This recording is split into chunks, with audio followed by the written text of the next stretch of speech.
Chapter 1201. Chapter 1199. Xiaobin's prediction. Xiaoji and Xiaobin looked at each other after seeing Peng Zhan's expression and smiled. It seemed that Go Huli's information was correct. Lin Yi was in the hospital. What's wrong, Uncle Chu? Lin Yi paused after hearing Peng Zhan's exclamation. Did something happen to Yao Yao? Yao Yao? Peng Zhan calmed himself down. He was worried about Meng Yao, but now that he thought about it, why would he care about Meng Yao if something really happened to Lin Yi? He didn't sound like he was injured at all. Peng Zhan quickly asked, what are you doing in the hospital? Oh, my friend's mother is injured, I'm taking a look at her. Lin Yi said, Uncle Chu, what happened? It's fine, I got it. Peng Zhan let out a breath of relief after hearing Lin Yi's words. If Lin Yi was fine, it meant that the Xiao family's information was wrong. But since they knew that Lin Yi was in the hospital, they still had their eyes and ears. How is it? I'm not wrong, am I? Lin Yi is in the hospital now, right? Xiaoji said proudly. Haha, he's in the hospital, but he's there to treat someone. He's not injured. Peng Zhan smiled faintly, feeling more confident now. Mr. Zhao's information is wrong, right? Act, continue acting? Xiaoji looked at Peng Zhan mockingly. Peng Zhan, the panic on your face when you were on the phone already sold you out. Stop pretending, Songshan is only this big. How can you hide the news? Peng Zhan said mockingly. Say what you want, Mr. Xiao. If you insist, then there's nothing I can do. Peng Zhan shrugged. I'm busy, Mr. Xiao, please do as you please. Peng Zhan, don't be ungrateful. Xiaoji was furious after hearing Peng Zhan's words. Don't fucking refuse a toast only to drink a forfeit. Mr. Xiao, feel free to use whatever tricks you have. If it's purely a commercial attack, then do as you please. Peng Zhan smiled. If you want to keep threatening me, then so be it. I'm going to work now, you can continue. Peng Zhan. Just you wait. I'll make you kneel on the ground and beg for mercy. Xiaoji was infuriated. Peng Zhan was still so stubborn even at a time like this? Big brother, since Mr. Chu is so stubborn, there's nothing we can do. Xiaobin said faintly. But the public security has not been very good recently. I heard that there have been a series of disappearances. Lin Yi is injured again. Please don't let your daughter get lost. Xiaobin, what do you mean? Peng Zhan's eyebrows furrowed. Despite his good manners, he couldn't help but get angry. Xiaobin, are you forcing me? Don't think that I, Peng Zhan, am afraid of you just because you have two masters from House Pai in your Xiao family. Peng Zhan's words were spoken with confidence. When the masters from House Pai came to the Xiao family, Peng Zhan had discussed this with Faubert. When Peng Zhan heard that Faubert had recovered to the peak of the late phase of the golden class, he was relieved. Faubert said that he was a spiritual master now, and could fight evenly with a physical master who was one level higher than him. Even if that didn't work out, there was General Weiwu, a dog who was at the peak of the late phase of the golden class. 2 against 1, they would be able to kill that early phase mystic no matter what. Lin Yi, on the other hand, was at the middle phase of the mystic class. He could barely fight a physical master who was at the peak of the late phase of the mystic class. If they were to fight an all-out battle, it was hard to say who would win. So now that Peng Zhan knew that Lin Yi was fine, he wasn't afraid of the Xiao family. Good, very good. Peng Zhan will see. Xiaobin nodded and didn't say anything else. He pulled his brother Xiaoji out of Peng Zhan's office. He believed that Lin Yi was injured, and Peng Zhan's panic couldn't escape Xiaobin's eyes. But why did Peng Zhan have such confidence after that? What did Lin Yi say to him after that? Xiaobin's IQ was higher than Xiaoji's, so he wondered if he had overlooked something. After exiting Peng Zhan Industries, Xiaoji was still cursing, brother. Don't you think this Peng Zhan doesn't know what's good for him? Does he really think that with Lin Yi he can save him? Bro, there's something strange about this. Xiaobin said after a sigh. Peng Zhan's panic when he heard that Lin Yi was in the hospital wasn't fake, but he was full of confidence after that.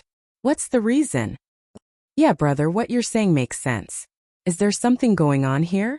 Xiaoji calmed down and felt that Xiaobin's words made sense. He was a rough guy, but he listened to Xiaobin. Let me think. Xiaobin got into the car and closed his eyes, putting his hands on his temples. He couldn't shake the feeling that something was wrong. Xiaoji didn't want to disturb him, so he sat beside Xiaobin. Let's go. Head, are we going home or to the hospital? The driver didn't know where to go, so he asked, "Hospital." "Right, the hospital." Xiao Ben cried out as he opened his eyes. "Master Air, are we going to the hospital?" The driver was startled by Xiao Ben's cry as he asked carefully, "No, let's go home." Xiao Ben said to the driver before turning to Xiao Ji, "Brother, I've thought it through." "Oh." Xiao Ji quickly asked, "Brother, what's going on? Isn't Linny in the hospital now? Elder Pai and Mr. Pai are there as well. Do you think Linny would run into them?" Xiao Ben analyzed word by word.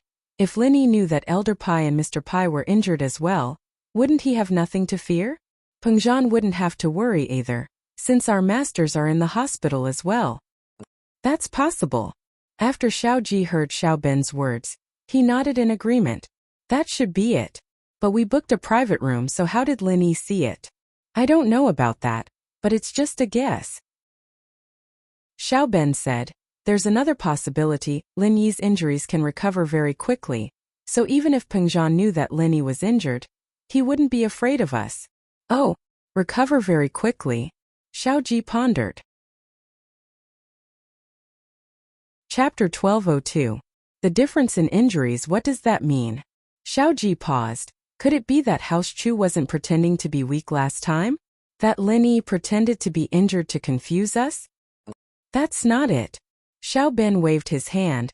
What you said is possible, but it's not very likely. Pengzhan is a busy man, and if Linny was fine a long time ago, why would Pengzhan bother with us? Could it be that he has nothing better to do? Plus, what benefits does he get from doing this? He doesn't get anything. There's not much of a difference between Linny stepping out earlier and later. That makes sense. But Xiao Ji nodded.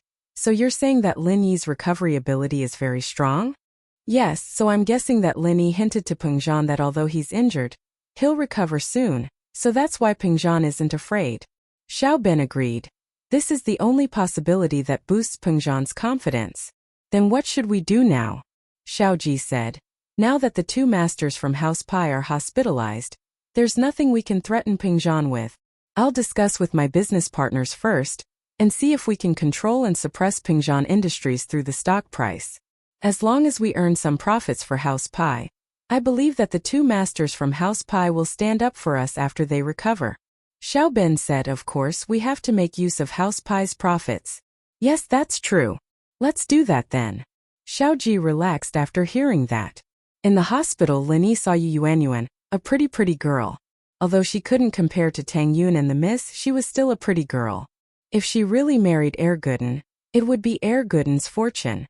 It could be seen that Yu Yuanyuan was the type of girl who knew her place, giving off a quiet and gentle feeling. Yuanyuan, this is my boss. You can call him boss too. Erguden brought Linny to Mrs. Yu's room and introduced Linny to Yuanyuan. Hello, boss. Yuanyuan nodded politely to Linny, but looking at Linny's clothes, he didn't look like a country bumpkin at all. This was Guden's boss? Linny smiled. Hello, shall we take a look at your mother's injuries first? Okay. Yuanyuan quickly moved aside and let Linny go to her mother's bed. Mrs. Yu looked at Linny in shock. Although she heard from Erguden that his boss was a miracle doctor and could cure her leg, she still couldn't believe it when she saw how young Linny was. Do you have an X-ray? Let me take a look first. Linny took a look at Mama Yu's leg. It was covered in plaster, and nothing could be seen from the outside. Hence, he turned to ask Yuanyuan. Yes. Yuanyuan nodded. The X-ray is with Dad. He went out to buy food. I'll call him now. Don't worry, he should be back soon. Linny waved his hand and asked Mrs. Yu, Auntie, how do you feel now? Does it still hurt? It hurts, it's been hurting for a long time. The doctor said that the bone was crushed, how can it not hurt? Mrs. Yu sighed. Young man, if it's difficult for you, don't bother. Just try your best. I've gotten over it these few days, haha, let's take a look at the X-ray later. Linny smiled. Auntie, don't worry. Since you're Erguden's elder, you might even be his mother-in-law in the future. No matter how hard it is, I'll find a way to help you stand up. Our hometown is quite far away. How are you going to get there if your leg isn't working? We even have a mountain there. It's fun. You can ask Erguden to catch some wild animals for you. Linny pointed out the relationship between Erguden and Yuanyuan as they chatted. He also pointed out where Gooden's hometown was. This was also a warning to Yuan Yuan. Although Gooden was simple, he wasn't stupid. After hearing Lin Yi's words, he looked at Lin Yi gratefully. He knew that Lin Yi was helping him. Then I'll have to trouble you. Mrs. Yu heard Lin Yi's words and heaved a sigh of relief. If Lin Yi could say that, he must have some confidence. Mrs. Yu understood Gooden's personality. He wasn't someone who talked big. His boss should be a righteous person as well. Otherwise, Gooden wouldn't call him boss. Yuan Yuan blushed after hearing Lin Yi's words. Although she and Gooden had feelings for each other, they didn't say it out loud.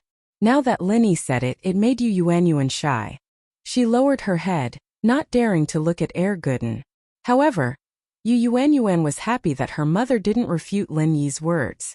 This meant that her mother agreed to her being with Gooden. After a while, Yuren came in with a few lunchboxes. He paused when he saw Lin Yi in the room. Uncle Yu, this is my boss Lin Yi. He's here to treat Auntie. Gooden introduced Lin Yi to Yuren. Uncle Yu, where's the x-ray? Boss wants to see it. Hello. Yuren quickly nodded to Lin Yi and said politely, I'll go get it now, please wait for a moment. Yuren didn't doubt Lin Yi's young age. Gooden was a steady person. He wouldn't do anything unreliable. Although he was surprised how he managed to contact Lin Yi, it wasn't the time to ask. Yuren found the x-ray and gave it to Lin Yi. Lin Yi took it out and looked at it carefully. The leg bone was completely shattered. This meant that the lion had bitten off her entire leg. Although it was reattached, it would still be missing a piece in the future. Even if it recovered, she would be limping. If it didn't recover well, it would be hard for her to stand up. Lin Yi wanted to use medicine and acupuncture to treat it, but it seemed like it wouldn't work. After all, a piece of bone was missing. Acupuncture and medicine wouldn't be able to fix it. The good thing was that she was just injured not long ago. It hadn't fully healed yet. So Lin Yi could use energy to heal Mrs. Yu's injury. If he waited until Mrs. Yu's injury was fully healed, Lin Yi wouldn't be able to save her even if he used his pure energy. After all, pure energy couldn't do anything to a healed wound. It was a qualitative change. It was different from a fresh wound. Chapter 1203. Healed. It can be healed, but I need to break the plaster on Auntie's leg. Is that okay? Lin Yi looked at Mrs. Yu and asked. That? Or? Mrs. Yu hesitated and nodded. Although she didn't know how Lin Yi was going to heal her, she knew that Lin Yi wouldn't harm her, so she agreed. Yuan Yuan was a little nervous. After all, Lin Yi's method was a little weird. He needed to break the plaster. Didn't a broken bone need a plaster? Why would he break it? It's fine. Boss knows what he's doing. If he wasn't confident, he wouldn't do this. Gooden looked at Yuan Yuan and comforted her. The plaster's hardness was nothing to Lin Yi. He could break it with his bare hands. Soon, half of the plaster on Mrs. Yu's leg was removed by Lin Yi. At this time, the doctor walked in and saw Lin Yi breaking the plaster on Mrs. Yu's leg. He was shocked. What are you doing? Healing. My name is Lin Yi. I'm Guan Shuamin's disciple. Din Qi knows me. You can give him a call. Lin Yi said calmly. With Xiao Fan's incident as an example, Lin Yi didn't wait for the doctor to say anything and explained to him directly. As expected, the doctor's expression changed when he heard that Lin Yi was Guan Shuamin's disciple. Although he didn't know what Lin Yi was doing, Guan Shuamin was a famous professor. Recently, Miracle Dr. Guan's name was very famous. The doctor didn't say anything more. He walked to the door and called Din Qin. After confirming Lin Yi's identity, he closed the door and didn't disturb Lin Yi anymore. Miracle Dr. Guan's injury medicine was a miracle medicine for external injuries, so the doctor believed that Guan Shuamin's disciple must have a deep understanding of external injuries as well. He wasn't worried about leaving this to Lin Yi. Although he also wanted to go in and see what was going on, Lin Yi did not ask him to stay. It was not good for him to secretly learn anything. Moreover, he was not a Chinese medicine practitioner, so he could not learn anything even if he went to see it. Yuran, Mrs. Yu, and Yuan Yuan were all relieved when they saw the doctor leave after Lin Yi told them a name. It seemed like Gooden's boss was indeed different. After Lin Yi broke the plaster, he removed all the gauze on Mother Yu's leg. Mother Yu grimaced in pain. but she endured the pain and didn't make a sound. After all, she was afraid that it would affect Lin Yi and distract him. It hurts a little, right? Don't worry, I'll be fine in a while and I'll be able to walk. Lin Yi smiled and said. Mother Yu heard the first half of Lin Yi's sentence and didn't think much of it, but when she heard the second half, her eyes widened in shock. Able to walk in a while? How was that possible? Even a miracle doctor couldn't cure her injury in a short time, right? After Lin Yi said this, he inserted a few needles into Mother Yu's injury and placed both of his hands on her leg, channeling the art of dragon mastery. At this moment, Lin Yi didn't enter his sleeping state. After all, healing Mother Yu's injury didn't require much pure energy. Even if he wanted to replenish it, he could replenish it at night. There was no need to sleep now. Mother Yu looked at Lin Yi strangely. Suddenly, she felt a warm current coming from her leg. It was extremely comfortable, and the injury from before wasn't as painful anymore. Mother Yu raised her head in surprise. It seems to be working? Haha, I'll use acupuncture and pure energy to heal your injury. There's no pain, Lin Yi said. Pure energy? Mother Yu and Yu Ren exclaimed at the same time. What was pure energy? They had heard about it on TV and in wuxia novels, but did it exist in real life? Boss is a martial arts master, Gooden explained.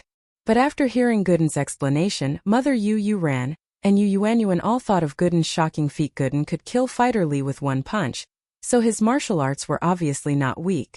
Gooden's boss must be even stronger. If he wasn't a martial arts master, then what was he? Zhou Jiaming, you're a martial arts master too, right? Yu Yuanyuan looked at Gooden and asked with admiration. Me? I don't count, I'm just a little stronger, I'm not a martial arts master. Gooden was telling the truth. The difference between him and Lin Yi was quite big. But in my eyes you're a big hero. Yu Yuanyuan said softly, a little embarrassed. Ah. Gooden scratched his head and smiled honestly. It seemed like the relationship between the two had some substantial progress after what his boss said. It's done. Lin Yi put away the needles on Mother Yu's leg and stood up, saying casually. It's done. Mother Yu froze. Yu Ren, Yu Yuanyuan, and even Gooden froze. They didn't think that in such a short amount of time Lin Yi would say that it was done. Even Gooden was shocked. Although old Lin was a famous doctor in the surrounding villages, it would take at least 10 days to half a month to heal a leg injury. But someone like Lin Yi healing it in half an hour, that was unheard of. Andi, let's take a walk. You've been lying down for so many days, you should be tired of it, right? Lin Yi said with a smile. Mother Yu wanted to say something, but she glanced at her leg. There was no wound at all. It was as clean as before, not even a scar was left. Mother Yu felt that her leg really didn't hurt anymore. It didn't hurt at all. Then, Mama Yu was so agitated that she couldn't speak. My leg, Mom, what happened to your leg? Yu Yuanyuan quickly walked over. But when she saw her mother's leg, she gasped and covered her mouth in disbelief. Yu Ren and Gooden came over too. When they saw that there was no wound at all, they widened their eyes in shock. Mother Yu saw the shocking change in her leg and believed it a little. She gritted her teeth and sat up from the bed, getting down. Chapter 1204. Emotional Kong Xiaobo, I'm really healed? Yuanyuan, Lao Yu, take a look. Is my leg really healed? Mrs. Yu paced around the house in disbelief, fearing that she was dreaming. Auntie, you're really fine. Gooden was the happiest at the moment. Lin Yi cured Mrs. Yu's injury. It made him feel proud. Auntie, you can leave now. I still have something to do, I'll leave first. Lin Yi was worried about Mr. Tang and Fawn's condition. He prepared to treat them. You can't leave, you cured my illness, we need to thank you. Old Yu and I will cook tonight, do you want to cook something? Mrs. Yu panicked when she heard that Lin Yi was leaving. I really have something to do. Gooden came this time to get me the medicine. I need to use this medicine to treat my girlfriend's father. I can't delay it. Lin Yi explained like this, giving Mrs. Yu a reason why he had to leave. I see. As expected, Mrs. Yu heard Lin Yi's words and didn't try to stop him. Lin Yi was in a hurry to treat his girlfriend's father. How could she stop him? Just like how Gooden was in a hurry to get Lin Yi to treat his injury, Gooden was also in a hurry. But hearing that Lin Yi came to treat her first, Mrs. Yu was very touched. It seemed like Linny treated Erguden really well. Yu Yuanyuan could find a husband like this, and to have a big brother like this, it was really her and Erguden's fortune. Haha, auntie, didn't I say it already? With Erguden's relationship, we're not outsiders anymore. I'm Erguden's boss, so I'm Yu Yuanyuan's big brother, right? So don't stand on ceremony. When there's a chance, let's have a meal together. Linny smiled. All right, since you said so, I won't be unreasonable. You can go ahead with your work. When you're free, tell me and I'll prepare a feast for you. Mother, you said hurriedly. I can also make fried chicken and hamburgers. Yu Yuanyuan also smiled and added, brother, come to my house, I will cook for you. Yu Yuanyuan felt that big brother was a good way to address him. Okay, my two girls might like to eat this. I'll bring them over to eat some other day. Linny laughed. Little girl? Yu Yuanyuan was surprised. Boss friends, one of them is his mistress. Gooden explained. He'd seen Mengyao and Yushu before. They were as pretty as goddesses. Concubine. Yu Yuanyuan was even more stunned. Gooden misunderstood. It's just a girl who likes to mess around. She was just messing with him and he believed her. Linny smiled bitterly. Is that so? Yu Yuanyuan nodded and didn't ask anymore. Whether or not Linny had a concubine didn't have much to do with her, as long as she and Gooden were on good terms. Linny left the room after thanking Yu Runha and his mother profusely. The doctor who came in for a round walked around and was about to return to the on-call room. He raised his head and saw Mother Yu walking out of the ward, sending Linny off gratefully. The doctor felt like he was struck by lightning. No way. What was going on? How did Mother Yu's leg recover? Wasn't this too unbelievable? Her bones were broken by a lion, but she could walk now? What was this? Medical skills. Linny walked out of the ward and went to Tang Juqing's ward. But when he got there, other than a nurse who was cleaning, there was no one else. The ward was empty. Tang Yun's luggage was gone too. Excuse me, where are the people here? Linny knocked on the door and asked. They have already checked out. What's the matter? The nurse raised her head and asked. Checked out? Linny was stunned. Then he waved his hand and said, It's nothing. Yun, where are you? Linny called Tang Yun directly and asked. I'm on the way to our new house.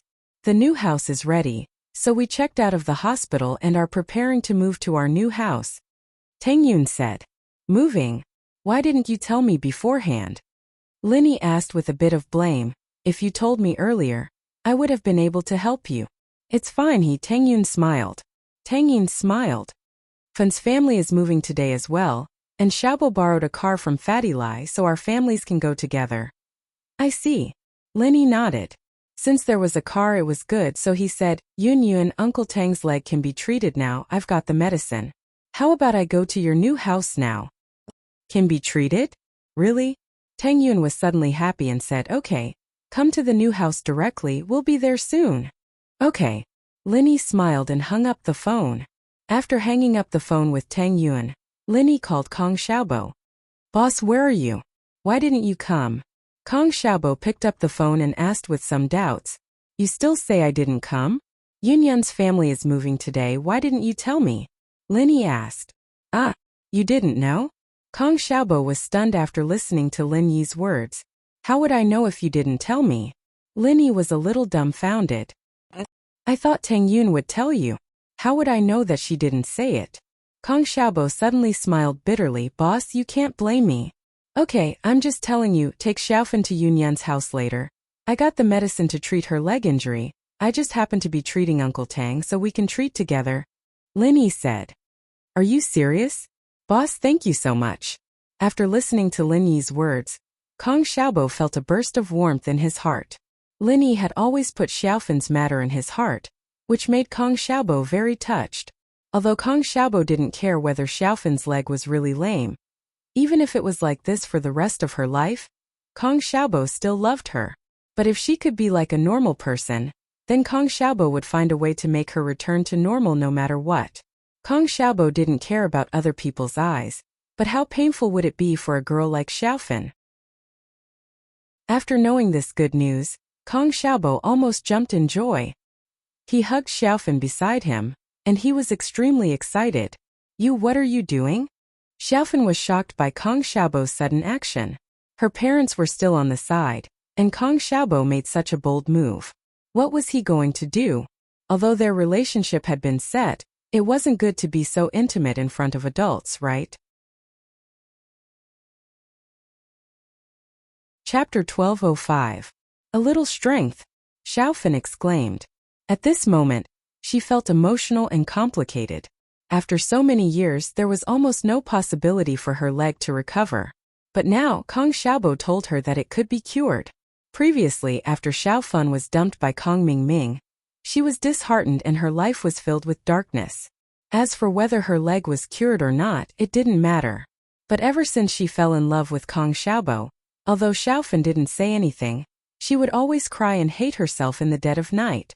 How foolish was she to get her leg injured by a car because of a bad person becoming a cripple? Now that she thought about it, how unworthy was it? How she let down Kang Xiaobo. She was no longer innocent, and she already let down Kang Xiaobo. Furthermore, her leg was damaged because of Kang Mingming. Xiaofan felt even more guilty. She felt that she wasn't worthy of Kang Xiaobo, and she blamed herself to the core. But Kang Xiaobo didn't care about it, and Xiaofan became even more depressed. It was almost becoming her heart disease. And at this moment, Kang Xiaobo told her that there was hope for her leg. If someone else said this, Xiaofan might not believe it. But it was Lin Yi, Kang Xiaobo's boss, who said it. Xiaofan believed it. Back then, during Dr. Kang's banquet, Lin Yi gave her and Kang Xiaobo the courage to stand in front of Kang Mingming's family for the first time. Then, Kang Xiaobo slowly built up his career and status. He even had a house and money. All of this was thanks to Lin Yi, the boss of her lover. So when Kang Xiaobo told Xiaofan the good news, Xiaofan didn't doubt it and immediately cheered. That's great. Xiaobo, help me thank the boss. Ha, of course. I've already thanked them. Xiaobo said with a smile. Tang Yun and Xiaofan's family basically started the renovation at the same time. With Fatty Lai's help, they worked overtime day and night. The new house had been completely tidied up. Not only did they have all the furniture and appliances, they even had daily necessities like pots and pans. Lin Yi couldn't help but praise Fatty Lai in his heart for being a very reliable person. Lil, don't leave now that you're here. Auntie's cooking tonight. It's like the new house is on fire. Mrs. Tang smiled as she looked at Lin Yi. The more she looked at him, the more she liked him. She was 100% satisfied with this son-in-law of hers. Not to mention the benefits he brought to the family. He even said he could cure old Tang's illness today. Now that Tang Juqing's leg was healed, he was in a good mood. He could also do some business with Mrs. Tang. This way, the family's life would be better. Alright. Lin Yi didn't reject it. Since he had decided to be with Tang Yun, he wouldn't be polite with Mrs. Tang. Lin Yi also noticed that the more polite he was to Mrs. Tang, the more uncomfortable she felt. She thought that they were estranged, so it was better to be more easygoing. That's great. Yun accompany Lily and treat your father and Xiaofan.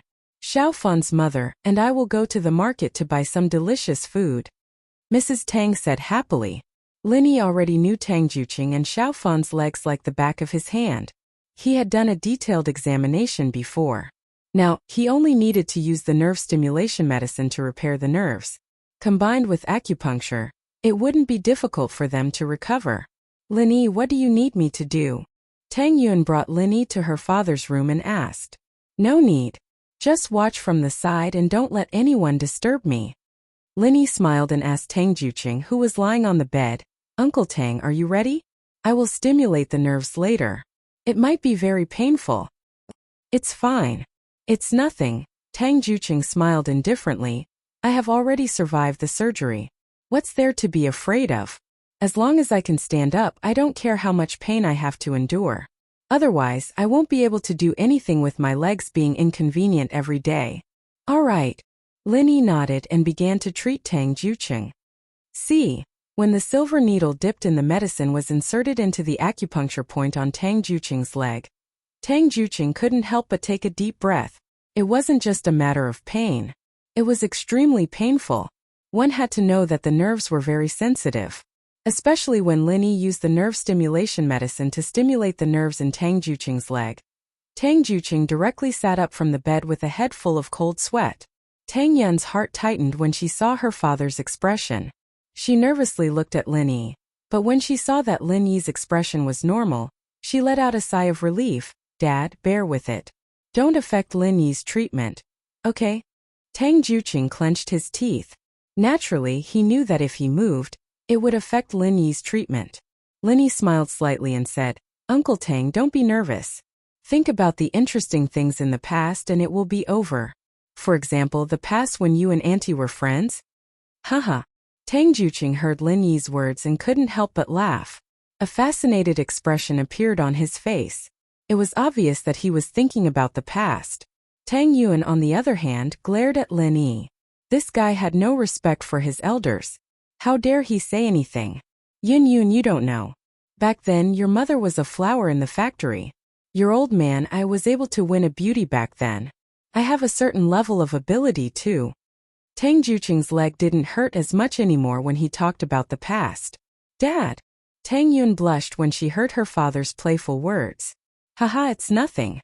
You're already so old. We're already friends. What's there to be embarrassed about? Tang Juqing laughed and said nonchalantly, But Yun, you're even prettier than your mother back then. Dad! Tang Yun's face turned from red to black. That's right, Uncle Tang. Yun is also the campus beauty in our school. I also won a beauty back then. I have a certain level of ability too. Lin Yi said shamelessly. Huh. Tang Yun was stunned. She almost lost her balance and fell to the ground. What the hell was Lin Yi talking about? Why was he becoming more and more playful? Tang Yun raised her eyebrows and wanted to stop Lin Yi from talking nonsense. However, Tang Juqing laughed heartily. Yeah, you're also capable. Otherwise, Yun wouldn't be so infatuated with you with her high standards.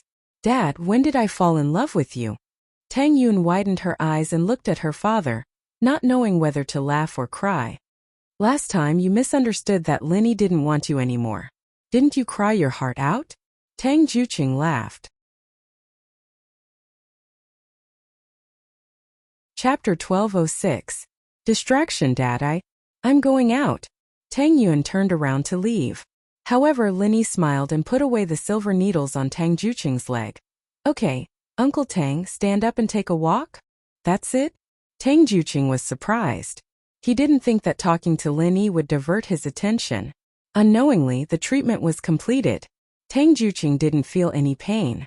Tang Yun realized that Lin Yi was talking nonsense with her father to distract her father and lessen his pain. She couldn't blame Lin Yi, but it was too embarrassing. Tang Juqing got off the bed and prepared to walk around the room twice. In fact, he could already walk slowly with his legs. Although he was limping a little, it was fine to walk slowly. However, this time after Tang Juqing got off the bed, he almost tripped and fell when he walked away. Dad! Tang Yun was shocked and quickly ran over to support Tang Juqing. However, she was confused. Dad, what's wrong? Wasn't there a problem with your left leg? Why does it seem like there's a problem with your right leg now? I don't know. Tang Juqing was confused. It was his left leg before, but now it was his right leg. Did the disease not get cured and move to another place? Tang Yun quickly helped Tang Juqing to walk 2 more steps, but Tang Juqing's steps were still uneven. If it weren't for Tang Yun's support, he would have fallen to the ground already. Uncle Tang, you still don't think of yourself as a normal person. Lin Yi couldn't help but smile at the scene in front of him. You're still using your left leg when you're walking, but now that both your legs are working normally, you're using one leg and not the other, and the 2 legs aren't evenly distributed. It's only natural that you can't walk stably. Oh, is that so? Tang Juqing was surprised. He carefully thought about how he walked just now, and it did seem to be the case. However, he didn't do it on purpose. It was just a habit. He used to walk this way, so he still walked this way subconsciously. It was no wonder that he was in deep trouble. It was because of this reason. Thinking of this, Tang Juqing tried to use the same amount of strength to walk. Sure enough, he didn't stagger like before. Instead, he slowly became normal. Tang Yin covered her mouth in shock. Dad, it looks like your leg's healed. Well, it seems like there's really no problem. Haha. After taking 2 steps, Tang Juqing laughed happily. It's done, it's really done. Of course it's fine. Once you get used to it, you'll be no different from a normal person. Lin Yi smiled. Yunyan, let's go out and take a look. Xiaofan should be here too, right? Kong Xiaobo and Xiaofan went to Xiaofan's house first. After settling down there, they went to Tang Yin's house. At this moment they were waiting in the living room. They knew that Lin Yi was treating Tang Juqing, so they didn't disturb him. When the bedroom door opened, Lin Yi walked in front while Tang Juqing and Tang Yun walked behind. Although Tang Juqing walked very slowly, he didn't need Tang Yun's support.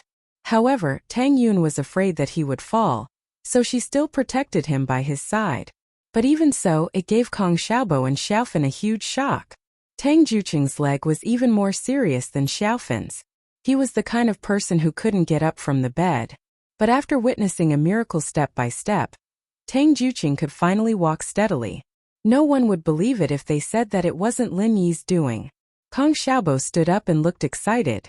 Uncle Tang, congratulations. Your leg is all healed? It's done. It's all healed. You can finally stand up and walk. Haha. Tang Juqing was really happy.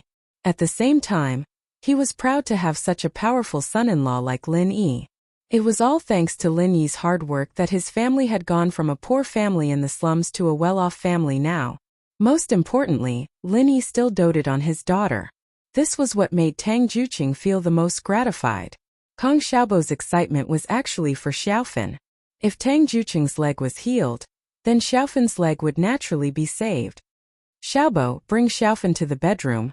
Lin Yi looked at Kong Xiaobo's excited expression and smiled. Boss, aren't you going to rest for a while? Although Kong Xiaobo was anxious, he saw that Lin Yi had just treated Tang Juqing's leg. It should be tiring, so he should rest for a while, right? It's fine. Looking at your anxious expression, I'm afraid you can't wait, right? Lin Yi smiled. Not really. Kong Xiaobo was a little embarrassed, but he still brought Xiaofan to the bedroom. Uncle Tang, walk around by yourself first. You'll be fine if you walk slowly. I'll go and treat Xiaofan, Lin Yi said to Tang Juqing. Alright, don't worry about me. You go do what you need to do. After Tang Juqing walked a few laps, he gradually grasped the technique of using his strength. The more he walked, the more agile he became. But then again, this leg was originally his, so it was quite easy to control. He didn't need to practice much, and he was already walking very well. This was also thanks to Tang Juqing's recovery training. Although he was limping, he had already recovered the muscle strength in his leg, which was why he was so skilled now. After entering the bedroom, Lin Yi looked at Xiaofan, and he was a little troubled. Most of the nerves in the leg were concentrated at the base of the thigh. It didn't matter when he was treating Tang Juqing. Tang Juqing was a man, so he only needed to wear underwear. In front of Lin Yi and his daughter, he didn't need to cover up too much. But Xiaofan was different. She was a girl and she didn't have a close relationship with Lin Yi. It would be difficult for her to wear underwear in front of Lin Yi. Boss, what's wrong? Kong Xiaobo saw Lin Yi frowning, and he thought that Lin Yi was a little tired. So he quickly said, Boss, you should rest for a while. It's fine. Since you got the solution, isn't it just a matter of time for Xiaofan to recover? You don't have to rush. No, Xiaobo, you've misunderstood. Lin Yi waved his hand and said, during the treatment you have to take off your pants, leaving only underwear. Xiaofan is a girl. Isn't this too inconvenient?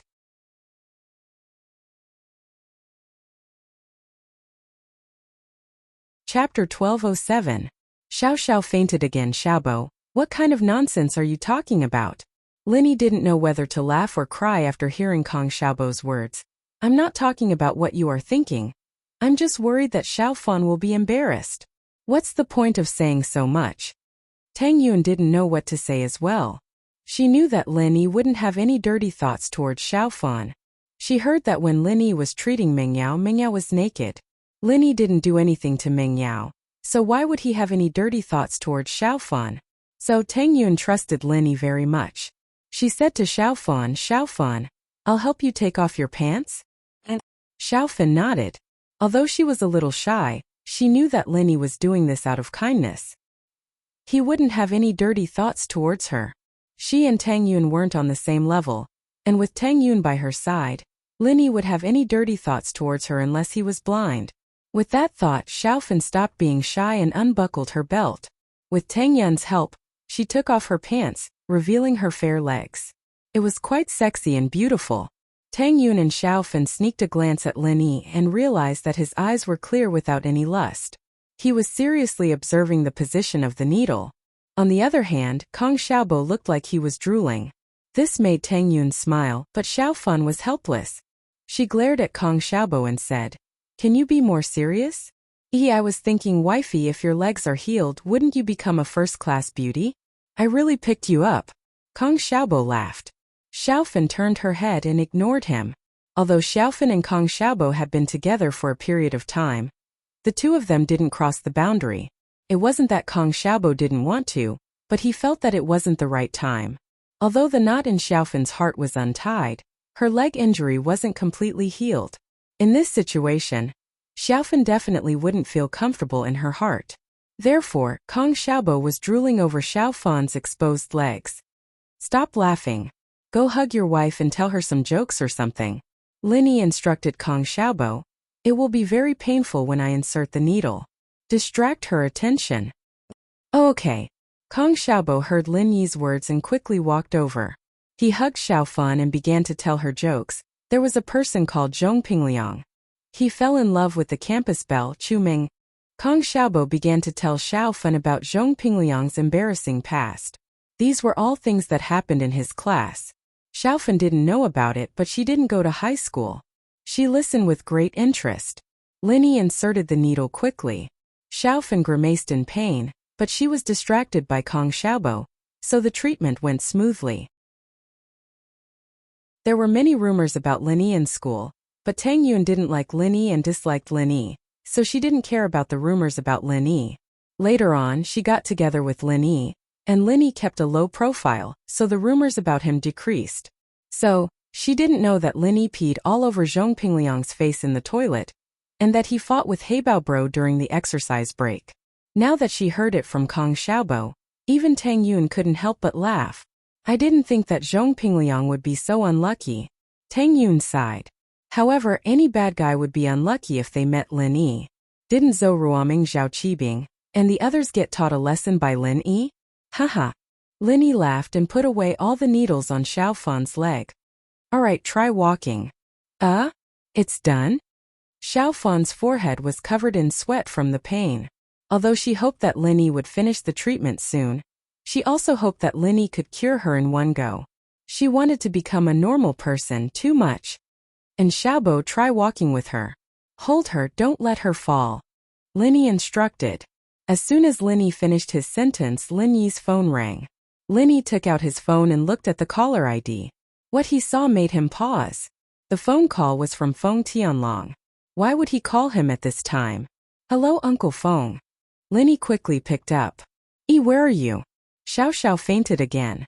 "Can you come as soon as possible? The doctors here said that they can't do anything." Feng Tianlong's voice changed, filled with sorrow and anxiety. Where is Xiao Xiao?" Lin Yi was shocked. Although he knew that this day wasn't far away, he didn't expect it to come so soon. "I'm at her apartment. Can you come now? I'll get Li to pick you up?" Feng Tianlong asked nervously. "No need, I'll go now. Don't worry, Uncle Feng. I'll be there soon. She'll be fine." Lin Yi hung up the phone, his eyebrows furrowed. He told Tianlong that Xiao Xiao would be fine, but he didn't have any confidence at all. "Lin Yi, what's wrong? What happened?" Tang Yun's heart tightened when she saw the change in Lin Yi's expression. "Yeah, boss, what's wrong?" Kong Xiaobo asked. "Xiao Xiao fainted again. I need to go check on her." Lin Yi said. Yun, help me tell Auntie that I won't be eating here tonight. Tell her I'm sorry, I'll be leaving first." "Wait, I'll go with you," Tang Yun said worriedly, worried that something might happen to Xiao Xiao. "That's okay." Lin Yi saw the deep concern in Tang Yun's eyes. He knew that she wasn't faking it. She really was worried about Xiao Xiao. Logically speaking, for most women, if a girl who tried to steal their boyfriend died, then so be it. They would be overjoyed, so why would they care? But Tang Yun was different. She really cared about Xiao Xiao, just like when Meng Yao was poisoned last time. She was really worried about Meng Yao. And these weren't fake at all, they were her own thoughts. Lin Yi felt that he was very lucky to have such a generous and kind girlfriend. Boss, I want to go too. Kong Xiaobo and Xiao Xiao had a good relationship. When Xiao Xiao wanted to chase Lin Yi, he'd helped her plan before. So when he heard that Xiao Xiao fainted, Kong Xiaobo wanted to go as well.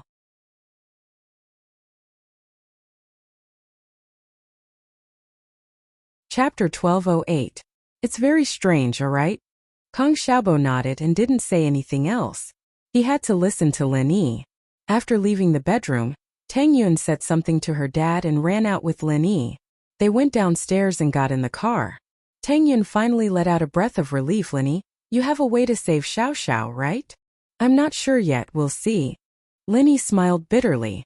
Tang Yun couldn't help but fall silent after hearing Lin Yi's words. How could Tang Yun not understand what Lin Yi meant? Lin Yi meant that he wasn't confident. If it was something he was confident about, like when Lin Yi promised to cure her dad, he would definitely be able to cure her. But now Lin Yi said he'll see. So Tang Yun knew that Xiao Xiao was really in danger this time. Lin Yi ran through a couple of red lights and soon arrived at Xiao Xiao's district. Lin Yi and Tang Yun weren't unfamiliar with this place. After parking the car, Lin Yi rushed into Xiao Xiao's house. Tianlong opened the door for Lin Yi with a haggard face, and Lin Yi asked anxiously, "How is it, Uncle Feng?" "This is Xiao Xiao's doctor, Head Lu." "Head Lu, tell Lily about Xiao Xiao's situation," Tianlong said to a doctor in a white coat not far from him. "Yes, Mr. Feng." Head Lu nodded. He didn't know what Lin Yi did, but he knew who Tianlong was. He didn't hide it and said directly, Miss Feng's illness this time was very sudden. We've tried our best, but all the rescue measures were useless. Miss Feng's vitals aren't very good, and her physiological functions are deteriorating. Let me see. Lin Yi listened to Lu's words as he walked quickly to Xiao Xiao's sickbed. There were several tubes and wires connected to Xiao Xiao's body, and there were all sorts of instruments working. Lin Yi frowned at the sight. "Remove all these things." "Remove it." Chief Surgeon Lu was stunned. "Listen to Yi, take them all off." Tianlong didn't know what Lin Yi meant, but since Lin Yi could save Xiao Xiao last time, he should be able to do the same this time. He just needed to listen to him. "Okay, Mr. Feng." Director Lu got Tianlong's approval and started removing the wires and tubes from Xiao Xiao's body with the other nurses. Tang Yun looked at the pale-faced Xiao Xiao lying on the sickbed, her heart aching. She had expected this day to come, but now that it had come, she still felt bad. "Lin Yi, can you save her? I'm begging you." Tang Yun looked at Xiao Xiao and couldn't bear to see her like this. After all this time, she had treated Xiao Xiao as her best friend. If anything happened to Xiao Xiao, Tang Yun would be very sad. Tang Yun's begging stunned Feng Tianlong. Other people didn't know, but they thought that Tang Yun was Xiao Xiao's best friend, so it was reasonable for them to worry for her. But Tianlong knew that his daughter was Tang Yun's love rival. According to the agreement, Tang Yun was the main wife and Xiao Xiao was the second wife, but no one would want to have a second wife, right? But Tang Yun was worried for Xiao Xiao. And judging from her expression, she wasn't faking it. What kind of person was Feng Tianlong? He was a secret agent and his ability to read people was top-notch. If Tang Yun was pretending to be nice to him, Feng Tianlong would be able to tell with one look. But all he saw was sincerity and anxiousness. There was no pretense. At this moment, Tianlong was very touched and respectful. This girl was really generous and kind. It was Lin Yi's fortune to have a girlfriend like this. Compared to his daughter, he was probably a little more selfish, right? "Isn't she my girlfriend too? I'll try my best." Looking at Tang Yun, Lin Yi didn't know whether to laugh or cry, but he still said seriously. Tang Yun nodded. Lin Yi held Xiao Xiao's hand and said to Tianlong, "Don't let anyone disturb me." "Okay, I understand." Feng Tianlong nodded and immediately ordered Li Yifeng behind him.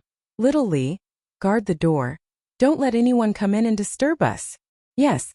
Li Yifeng traced the gun at his waist and solemnly nodded. Then he quickly stood guard at the door. Lin Yi channeled the art of dragon mastery. He had a taste of Xiao Xiao's power last time. So this time, in order to prevent his energy from being sucked dry by Xiao Xiao, Lin Yi went into sleep mode and entered the jade space, using the energy in the space to support Xiao Xiao's absorption. Lin Yi's prediction was correct. Just like last time, as soon as he channeled the art of dragon mastery, The energy in the jade space surged into Xiao Xiao's body through his hand. But this time Linny had it a little better. After all, the energy in the jade space was endless. But the next moment Linny was shocked. Because Linny realized that the energy in the jade space wasn't enough for Xiao Xiao at all. And the energy in his body was flowing into Xiao Xiao's body bit by bit. This was the first time Linny had encountered such a situation. Whether it was treating General Wei Wu or helping Faubert and Lingshan level up, he could transfer the energy into their bodies directly through the jade space. There had never been a situation like this. He felt that Xiao Xiao's body was strange, but he didn't expect it to be this strange. Lin Yi's face changed. Jiao Lao, what's going on? Strange. Extremely strange. Elder Jiao was also deep in thought. Her body is so strange, but it doesn't seem to have much effect even if you send in all that energy. Her life is about to run out. No amount of energy will help. It's just barely enough to keep her alive. It seems like it's impossible for her to wake up. What do you mean? Linny heard Jiao Yazi's words and froze. Useless? How is it useless? Jiao Lao, you're saying that she's at the end of her life, and there's no use this time?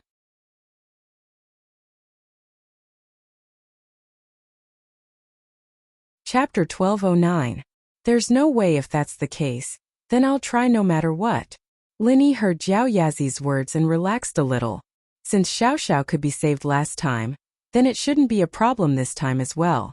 After all, Jiao Yazi said that his main body wasn't here, and his senses weren't very accurate. With that thought, he let out a breath of relief. No matter what, it was fine as long as there was hope. Even if he had to transfer energy to Xiao Xiao every few days, as long as he had the jade space, he'd still have all the energy he needed. The energy in Lin Yi's body was flowing very slowly, but more than half of it went into Xiao Xiao's body, and the energy in the jade space was flowing into Xiao Xiao's body endlessly. Lin Yi was a little shocked.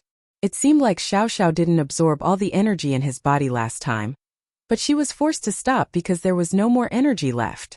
Time passed, but Xiao Xiao's body didn't stop absorbing Lin Yi's energy, and it didn't seem like it was slowing down at all. It was still rushing through Lin Yi's body. Half an hour, 1 hour, 2 hours, 5 hours. The energy in Lin Yi's body was flowing slowly, but it was getting lesser and lesser. It looked like it was going to be sucked dry by Xiao Xiao soon. This made Lin Yi grit his teeth and hold on, but at the same time he was panicking. Jiao Lao, what's going on? Her body seems to need energy non-stop, and it doesn't seem like it's going to stop at all. Lin Yi's voice was panicking. I don't know, but it's weird, really weird. Her body has been absorbing the energy you're sending to her, but the energy doesn't seem to stay in her body. I don't know where it went. Jiao Yazi had a worried look on his face as well. It seemed like he didn't know what was going on with Xiao Xiao either. The last trace of energy in Lin Yi's body was sucked dry. Lin Yi knew that things might be different from what he had expected. According to his calculations, Xiao Xiao should have woken up long ago. Last time all he did was transfer his own energy to Xiao Xiao, and she woke up right away. But now, not only did he transfer his own energy to Xiao Xiao, but he also transferred a large amount of energy from the jade space to Xiao Xiao. To put it bluntly, if this energy was given to Faubert or Lingshan, they'd have leveled up a long time ago. But Xiao Xiao was still lying on the bed, not moving at all. Lin Yi was sleeping, but he could sense what was going on outside. Xiao Xiao wasn't awake yet. With that thought, Lin Yi subconsciously stopped the art of dragon mastery. He couldn't keep transferring energy like this. His qi went into Xiao Xiao's body, but it didn't seem to stay at all. When he checked Xiao Xiao's body, she was still a normal person. There weren't any energy waves like General Wei Wu was familiar with.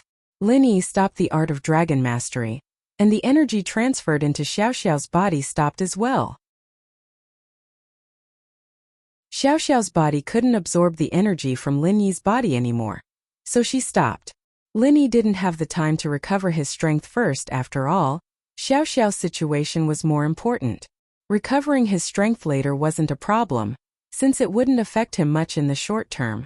Lin Yi opened his eyes, and Tang Yun and Tianlong, who had been paying attention to Lin Yi's expression, quickly walked closer and asked, "How is it?" "It's weird. According to what happened last time, Xiao Xiao returned to normal after I transferred my qi over, but this time I used up all the qi in my body and there's no effect." Lin Yi smiled bitterly. not daring to talk about the jade space. After all, the jade space wasn't something that could be easily revealed to others. So Linny only mentioned himself. Even so, Tianlong was shocked. What? You gave all your qi to Xiao Xiao? Tianlong's eyes widened. Yes. Linny smiled and didn't suppress his strength. He started the chant of the art of dragon mastery, and the weak qi in the air was activated by Lin Yi. At this moment, Tianlong could clearly feel Lin Yi's strength. It could be said that Lin Yi had no strength at all. Other than the qi in his body that was slightly stronger than a normal person, there was nothing else. You lost all your strength? You lost all your strength for Xiao Xiao? Tianlong looked at Lin Yi in disbelief. One had to know that Tianlong was a practitioner, and he knew how important strength was to a practitioner. Lin Yi, on the other hand, was sacrificing all his strength just to save Xiao Xiao. Just how deep did their relationship have to be to do something like this? Tianlong knew that he could do it, because he was Xiao Xiao's father. The power of a father's love was boundless. But what was Lin Yi? Why would Lin Yi do this? Was it just because Xiao Xiao was his girlfriend for a few days? Their relationship wasn't that deep to the point where he was willing to sacrifice himself for her, right? I can recover, and you don't have to worry about Feng sleeping. Lin Yi waved his hand. Now we need to think about Xiao Xiao. Why is it the same as last time? It worked last time but not this time? Tianlong and Tang Yun looked at each other. They knew that they couldn't help Lin Yi, so they didn't say anything. They just waited for Lin Yi to make his next move. Lin Yi was panicking as well. He could do it before but now he couldn't. What was going on? Lin Yi couldn't figure it out. He touched Xiao Xiao and checked the life force in her body. Sadly, Lin Yi realized that he didn't know where his energy went. There was no energy in Xiao Xiao's body at all. That boundless energy of his, if absorbed, would be enough to create an earth class or even a sky class. But Xiao Xiao's body was still empty. It seemed like he couldn't do it anymore. He had to call for help. Tianlong had said that he brought Xiao Xiao's mother to old Lin, and the old man couldn't do anything about it. But after so many years, the old man might be able to do something. Even if he couldn't do anything, at least there was a chance to save her life. With that thought, Lin Yi picked up his phone and called the old man, not bothering to hide from Tianlong and Tang Yun. Answer it quickly, answer it quickly. What are you doing, old man?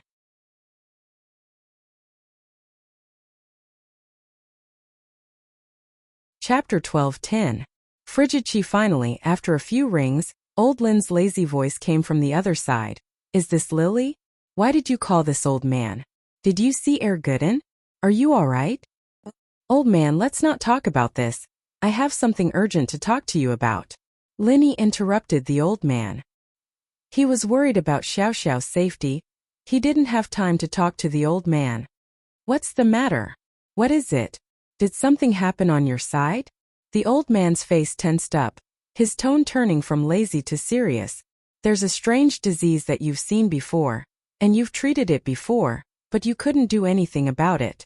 Do you have a new way? Lin Yi didn't know how to explain it to the old man. He didn't have the time to describe Xiao Xiao's condition, and even if he did, he wouldn't be able to explain it clearly. After all, Lin Yi didn't know much about Xiao Xiao's condition. What strange disease? What are you talking about? Lin Yi's words confused the old man. He didn't know what disease he was talking about. All right, I'll give the phone to Feng Tianlong, and he'll talk to you. Lin Yi didn't want to waste time. Every second was precious, and he couldn't waste any more time. It was better to let Feng Tianlong talk to the old man, and it would be easier than doing it himself. Feng Tianlong paused when he saw Lin Yi pass the phone over. But he still picked it up. Hello, I'm Feng Tianlong. Feng Tianlong? Feng Tianlong. Old Lin mumbled the name, and his thoughts opened up like a tidal wave. It was as if he had returned to his prime. That time, that friendship was irreplaceable. Hello. May I know who you are? Feng Tianlong was a bit weird. The voice was familiar but also strange. He only said his name and didn't say anything. Feng, I'm Lin Dongfang. Old Lin sighed. I didn't think that Lil Yi would be by your side. Elder Lin, it's really you. Feng Tianlong fell into a state of excitement. Elder Lin, where are you? I heard that you went into seclusion. After that, there was no news of you and Captain. Let's not talk about the old days. Let's talk about you first. Didn't Su already leave? Why? Oh, could it be your daughter? Lin Dongfang pinched his fingers together and calculated. He couldn't help but think to himself that time was merciless. In the blink of an eye, almost 20 years had passed. Did that mean that Tianlong's daughter was at the end of her life? Lin Dongfang felt guilty for not being able to find a cure for Tianlong's wife's illness. However, Tianlong's wife's illness wasn't a common one. Old Lin had never seen or even heard of it. Therefore, all these years, although they had been researching, they had not found a solution. He remembered how he promised Feng Tianlong's wife Xiao Susu that he would find a way to cure her daughter, but after so many years there was still no progress. Yes, it's my daughter Xiao Xiao. Lily is treating her now. Elder Lin, do you have a solution? Tianlong didn't think that he would meet Lin Dongfang at this time. If Lin Dongfang had a solution, then things might really turn around. How about this, you give the phone to Lily. I'll talk to him. Old Lin sighed. He didn't have the heart to tell Tianlong that he had no solution. He could only let him give the phone to Lin Yi. Okay, please wait. Tianlong knew that this wasn't the time to reminisce. Saving Xiao Xiao was more important. So Tianlong gave the phone back to Lin Yi. Elder Lin is looking for you. Old man, how is it? Do you know what the illness is now? Lin Yi hurriedly asked. Is there a solution? No. Or at the moment.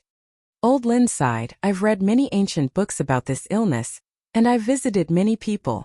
Until now, there's only a shallow theory. Oh, what is it? Tell me.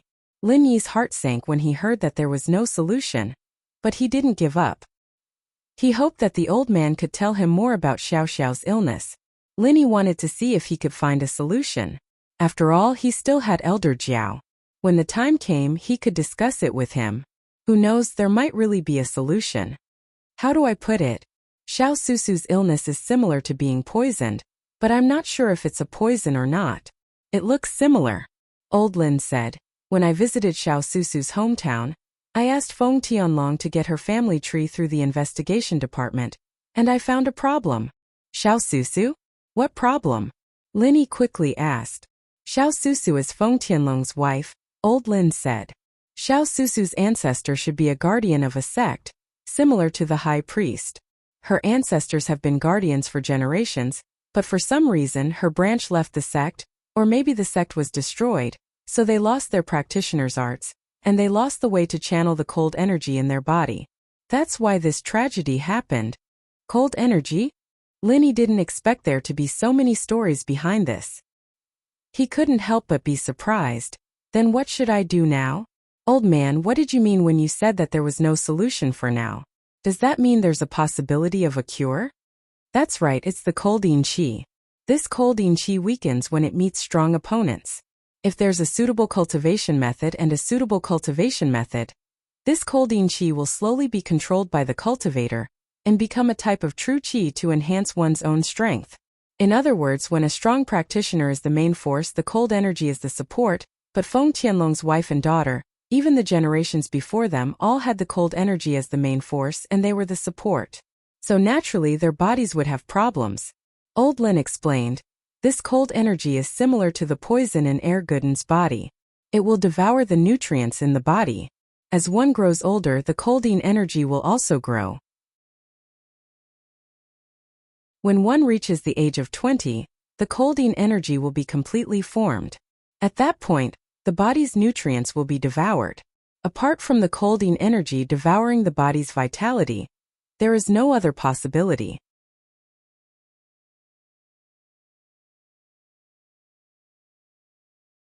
Chapter 12:11. Nothing will work. But Tang Yun seemed to have the same feeling as well. So Lin Yi didn't pay much attention to it, but now that he thought about it, there must be a problem. But Tang Yun didn't have a problem? Or maybe Tang Yun was born with cold hands. As for a cure, there is, but it can't be done right now. Old Lin sighed. This is fate. What is it? Hurry up and tell me, don't just sigh over there. Old man, why are you taking so long? Lin Yi said helplessly. First, find a cultivator who has a Yang Heart Sutra, and use his true qi to slowly neutralize the yin qi in her body. Even though it can't completely solve the problem, it can achieve the goal of prolonging her life. But this person must be at least sky class. Old Lin said, plus this method has its limitations. In the beginning, a sky class can suppress it, but as they grow older, the cold energy will grow stronger and stronger, and suppressing it will become more and more difficult. In the end, it might not work at all. Old man, I practice the art of dragon mastery. Isn't that a young practitioner's arts? Then my pure qi should work on Xiao Xiao, right? Linny was thinking about how his pure qi worked on Xiao Xiao the first time, so why didn't it work the second time? Could it be that there was something that he had overlooked? Your art of dragon mastery is like that, but don't try it. You might lose your life if you do. Old Lin warned after hearing Lin Yi's words. Your strength is too low, it won't work. If you put your pure qi into her body right now, you'll be sucked dry, and all your qi will become a feast for the cold energy. I've been sucked dry already, Lin Yi said awkwardly. What? Already sucked dry? Old Lin paused, his tone growing anxious. Is what you're saying true? Lin Yi was stunned by Old Lin's anxious tone. In Lin Yi's impression, Old Man Lin had always been calm and composed. He was rarely anxious. Even when Lin Yi was injured, Old Man Lin wasn't anxious. He only asked Lin Yi to go to the West Star Mountain village to seek refuge. But this time Old Man Lin was really anxious. Lin Yi was very touched by this strong sense of camaraderie. Don't be fooled by Old Man Lin's nonchalant appearance. When something really happened, Old Man Lin was still the one who cared about him the most. It's true. My current strength is 0, Lin Yi said. Then you're not dead yet? Is it a human or a ghost? Old Lin hurriedly asked. He's not dead. He's alive and well. Lin Yi didn't know whether to laugh or cry. It's good that you're still alive. Old Lin heaved a sigh of relief. If you lose your strength, you can train again. If you die, you'll lose everything. Thank goodness. You didn't die right away. Lin Yi was a little speechless. I've experienced it before, too. Last time in Yanjing my qi was sucked dry, but it was a blessing in disguise, and I broke through after training again. I think I'll be able to break through again if I train again. I'm roughly at the bottleneck of Mystic Mid-Phase Peak. I should be able to break through in one go. Fuck. Old Lin's eyes widened after hearing Lin Yi's words. You're playing with her to level up? That scared the hell out of me. It's not really leveling up. It's just that I'm about to break through the bottleneck. Without breaking, there can be no construction. It's just easier to break through the bottleneck. Lin Yi smiled bitterly. Forget it. You can't right now. Old Man Lin said firmly. Even if you refine the true qi in your body and transfer it back to her, repeating the cycle, it will still be useless. Your true qi will become a feast for the yin qi, and it will only make the yin qi stronger and stronger. I see. Lin Yi was troubled. Did he do something bad out of kindness? He put so much qi into Xiao Xiao's body, and not only did it not benefit her, it was actually harmful? He couldn't deal with a sky class with the extreme yang arts right now, and the old man said that this was just a way to extend his lifespan. He could use it now, but he couldn't use it forever. There would be trouble in the future. And so, Lin Yi turned his attention to the second method. Old man, since there's a first method, doesn't that mean there's another way? There is. Legend has it that there's a fruit called the fire spirit's fruit. It's a fruit of pure yang, containing the extreme yang qi of the heavens and earth. Eating one can suppress the yin qi in one's body for tens of years. Of course, it varies from person to person. Some people may be suppressed for the rest of their lives, but some people can only suppress it for 8 to 10 years. However, this is a more stable method. Old Lin said. At least it is more stable and safer than the first method. Fire spirit's fruit? I've never heard of it. What is that? Lin Yi paused. He'd never heard of something like this before. I don't know either. Old Lin's words were like a bucket of cold water splashed on his head. Lin Yi wanted to curse. Don't know what you're talking about? Aren't you just spouting nonsense? But Lin Yi suppressed his anger and asked. Old man, if you don't know, then why do you say that? I've only read about this fruit in some ancient medicine compendiums. It's a great medicine to remove the yin qi, but I don't know what it looks like or where to find it. Old Lin sighed. If I could find it, I would have done it a long time ago. Why would I wait until now? Lin Yi thought about what Old Lin said and felt that it made sense. If he knew where to look, He would have done it a long time ago. He was in too much of a rush and forgot about this. So this method is just a legend? It's impossible to achieve? Linny said, troubled. Yes, unless you can find a fire spirit's fruit and give it to her. Old Lin nodded. Is there a third way? Linny asked. A third way? I guess there is. Find a top-tier Yin Qi practitioner's chant for her. And when she reaches Sky Class, perhaps she'll be able to guide the Yin Qi in her body for her own use. Old Lin said after some thought. That's...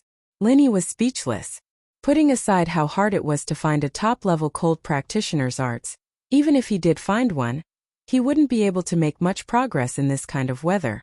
Even if he did make some progress, it'd still be extremely difficult to reach Sky Class. Plus, the most important thing was that Xiao Xiao was unconscious. How was she supposed to train? And so Linny had to say, isn't that obvious?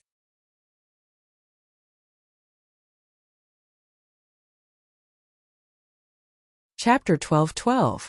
What did I miss? Linny didn't know what to say. Indeed, old Lin had said from the start that he couldn't do anything. He was the one who was too stubborn. But Linny didn't give up. That's not right, old man. Xiao Xiao fainted before, and I used my qi to treat her. She did wake up, didn't she? I almost forgot about that if you didn't mention it. Old Lin's expression turned serious as he said, that's absolutely impossible. Your current level of true qi will only harm her body and not benefit her. So think about it carefully. Did something else happen the last time she woke up? Qi shouldn't be of any use. You've been misled. Misled? Linny paused, recalling the situation in detail. Xiao Xiao had fainted, and he'd carried her to the bed, channeling the art of dragon mastery. She'd woken up not long after, and that was the process. Nothing else had happened. Yes, I think you've been misled. Old Lin said with certainty. I've researched this disease for a much longer time than you. I don't know what's going on, but it's definitely not because of your qi. I really can't think of anything. Linny was troubled. Success was right in front of him, but he couldn't figure it out. Linny knew that he might have overlooked something, but what was it that he had overlooked? I can't help you with that. You'll have to think about it yourself. Old Lin said faintly. But let me ask, you seem to care a lot about this Xiao Xiao's life and death? Yeah, she's my girlfriend. Linny said with certainty. Oh. Old Lin heard Linny's words. This sounded a little weird, but he didn't say anything. Good luck. Linny hung up, his mind a mess. The information old Lin gave him was useful, giving him a more detailed understanding of Xiao Xiao's body, but it wasn't of any use at all. It wasn't of any help to the situation right now. How is it? Does Elder Lin have any ideas? Feng Tianlong waited for Linny to hang up before asking anxiously. In fact, he had already guessed the answer from Linny's disappointed and anxious expression, but he didn't give up and tried again. Linny shook his head slightly. There was no need to lie to Tianlong about something like this. Seeing that Xiao Xiao was in a life-and-death situation, there was no point in lying. It would only make Tianlong more disappointed. Feng Tianlong sighed. He had already expected this outcome. Uncle Feng, let me think about it. Linny waved his hand, telling Tianlong not to rush.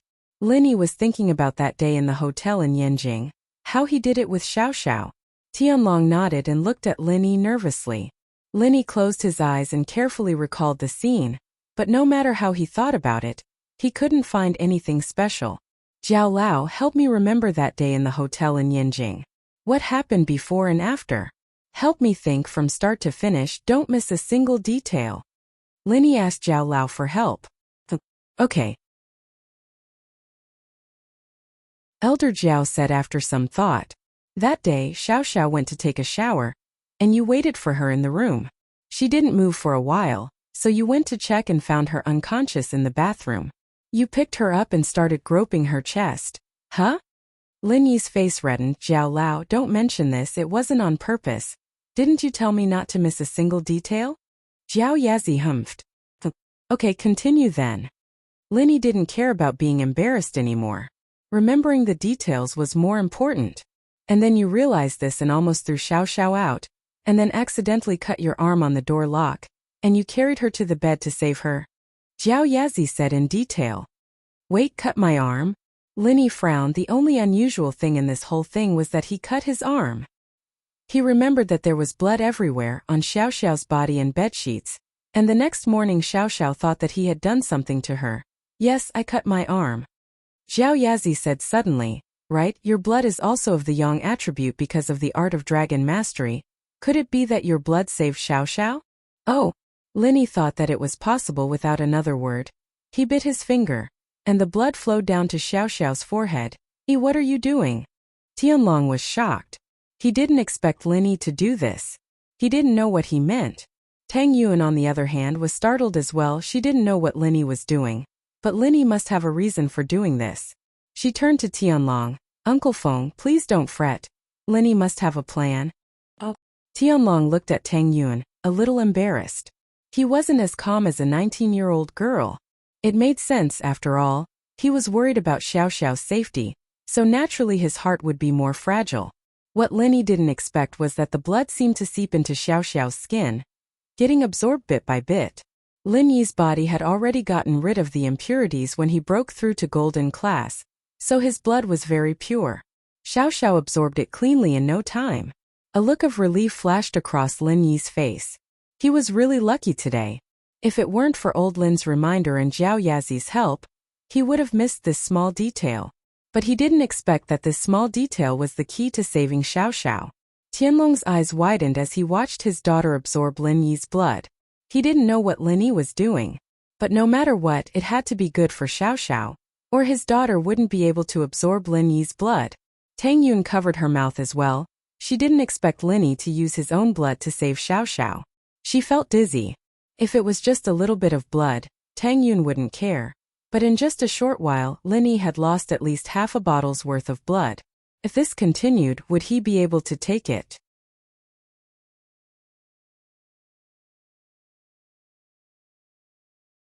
Chapter 12-13. Do you know something? Time passed, and Xiao Xiao's pale face slowly regained some color. Lin Yi let out a breath of relief. It seemed like Xiao Xiao was fine now. Tianlong and Tang Yuan saw Xiao Xiao's change as well, and they both let out a breath of relief. Not long after, Xiao Xiao opened her eyes, and the first thing she saw was Lin Yi's bleeding finger. She jumped, thinking that she was having a nightmare. She screamed, "Ah! Xiao Xiao, you're awake?" Only then did he pull his finger back, silently channeling the art of dragon mastery to heal the wound on his finger. But sadly, he realized that there was no energy left in his body. How was he supposed to heal the wound? Lin Yi smiled bitterly and took out a bottle of ointment. He'd given all his qi to Xiao Xiao, and he'd forgotten about it. Lin Yi, honey. Xiao Xiao finally saw that the person in front of her was Lin Yi, but she didn't know why Lin Yi had a bleeding finger on her head. Xiao Xiao, you're really awake? That's great. Tianlong quickly walked to Xiao Xiao's bedside as well, surprised to see his daughter awake. Dad, why are you here too? Xiao Xiao blushed, embarrassed. Did she just call Lin Yi honey in front of her dad? Xiao Xiao, you didn't know that you were unconscious? Tianlong didn't have the time to care if his daughter called Lin Yi honey in front of him.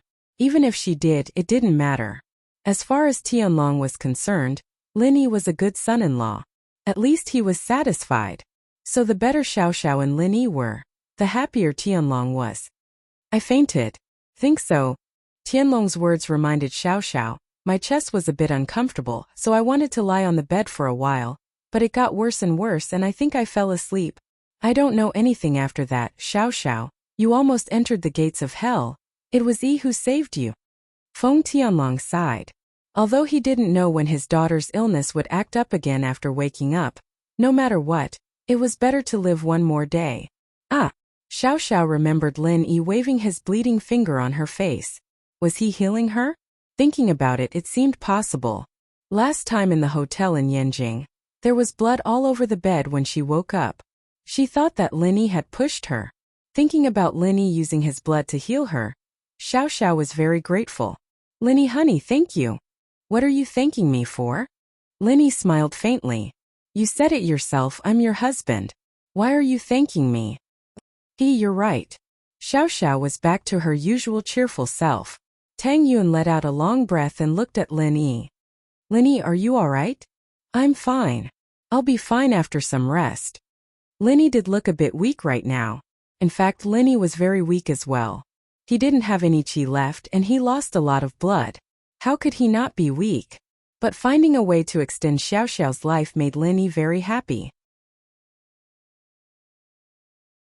His chi didn't work on Xiao Xiao, but his blood was very effective. It could wake her up. But thinking about it, it hadn't been that long since the auction, and Xiao Xiao's illness acted up again. Linny wasn't very optimistic. How long could she last this time? Who knew when it would act up again? And when it acted up, would his blood still be useful? This time, the amount of blood Linny gave to Xiao Xiao was clearly much more than last time. Last time, he just accidentally let out some blood, and it was enough to cure her. But this time, he purposely let out a lot of blood. Okay. Tang Yun nodded, seeing that other than exhaustion, there didn't seem to be anything wrong with Lin Yi. Yun, stay with Xiao Xiao for a while. I'm going to take a nap. I can't take it anymore. Linny felt like his eyelids were fighting. He didn't feel like this before because he was worried about Xiao Xiao, but now that he was completely relaxed, he felt drowsy. Linny, honey, sleep on my bed. I'm the only bed in the house and I'm fine now. Xiao Xiao quickly sat up and said to Lin Yi. Seeing that Xiao Xiao's face was rosy, Linny didn't reject it. He nodded and fell onto Xiao Xiao's bed, entering the jade space impatiently. Tang Yun, Tianlong and Xiao Xiao, on the other hand, quietly left the room and closed the door for Lin Yi, not wanting to disturb him. Xiao Xiao, you really scared us to death this time. Tang Yun patted her chest as she looked at Xiao Xiao, who was still as lively as ever. Hey, Yun sis, were you really worried about me? If I die, no one's going to steal Lin Yi's husband away from you? Xiao Xiao grinned as she looked at Tang Yun, teasing her. Ahem. Tang Yun's face reddened, but she said seriously, Xiao Xiao, what are you thinking? I really see you as a good friend, a good sister. If something happened to you, of course I'd be sad. If it's possible, I really hope that you'll be healthy forever, and nothing will happen to you. Really? Xiao Xiao was overjoyed and touched. Tang Yun was really good to her. She didn't bully the small wife but took care of her. Perhaps she was the best big wife in the world? Yes, really. Tang Yun said sincerely. Haha, I'm so happy. Xiao Xiao was in a great mood, but she suddenly thought of something. Her face changed. Yun sis, do you know something? Tang Yun's words earlier made Xiao Xiao, who was smart and sensitive, realize something. Tang Yun said that if it was possible, she hoped that she'd be healthy forever, and nothing would happen to her. What did she mean by maybe? Did she know that she didn't have long to live? Tang Yun paused, not expecting Xiao Xiao to be so sensitive. She was just sighing and Xiao Xiao noticed something. She didn't know how to answer. If she said she knew, would Xiao Xiao think that she and Lin Yi were friends with her because they felt sorry for her? For a moment, Tang Yun was in a dilemma.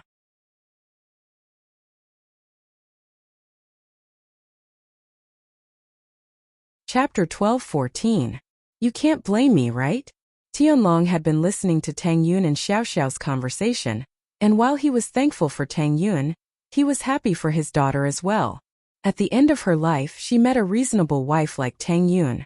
If it were someone else, they'd be wishing for Xiao Xiao's death. Tianlong saw that his daughter had noticed something, and naturally, he stepped up to explain the situation. He was afraid that Xiao Xiao would think that Lin Yi and Tang Yun were doing this out of pity for her. Xiao Xiao's heart skipped a beat. So it was like that. Lin Yi's husband and Tang Yun's sis knew the truth now. But she let out a breath of relief. She'd have to say it sooner or later anyway, and it was easier to say it from her father's mouth. Otherwise, she wouldn't know how she'd tell Lin Yi. This had always been a sore point in Xiao Xiao's heart. She didn't want Lin Yi to feel the pain she brought him when she left, but she was deeply immersed in the beauty of love, unable to pull herself out. And so Xiao Xiao's heart was in a mess. She didn't want to leave Lin Yi, but there was nothing she could do. She lived in self-blame every day, waking up from nightmares all the time. Plus, not only did she have a boyfriend like Lin Yi, but she also had Tang Yun, a sister who loved her so much. Love, friendship. She had it all, but the more she had it, the more she was afraid of losing it. Now that her father told Lin Yi and Tang Yun about her situation, Xiao Xiao felt much more relaxed. Tang Yun sis, you guys don't blame me, right? I've been hiding these things from you guys. Xiao Xiao couldn't look Tang Yun in the eye anymore. Not at all. In fact, we all sympathize with you. Tang Yun sighed. Xiao Xiao, to be honest, I was really shocked when I found out about this, but considering your personality, I can guess that you knew you wouldn't be able to live for long. That's why you're like this, right? Yeah.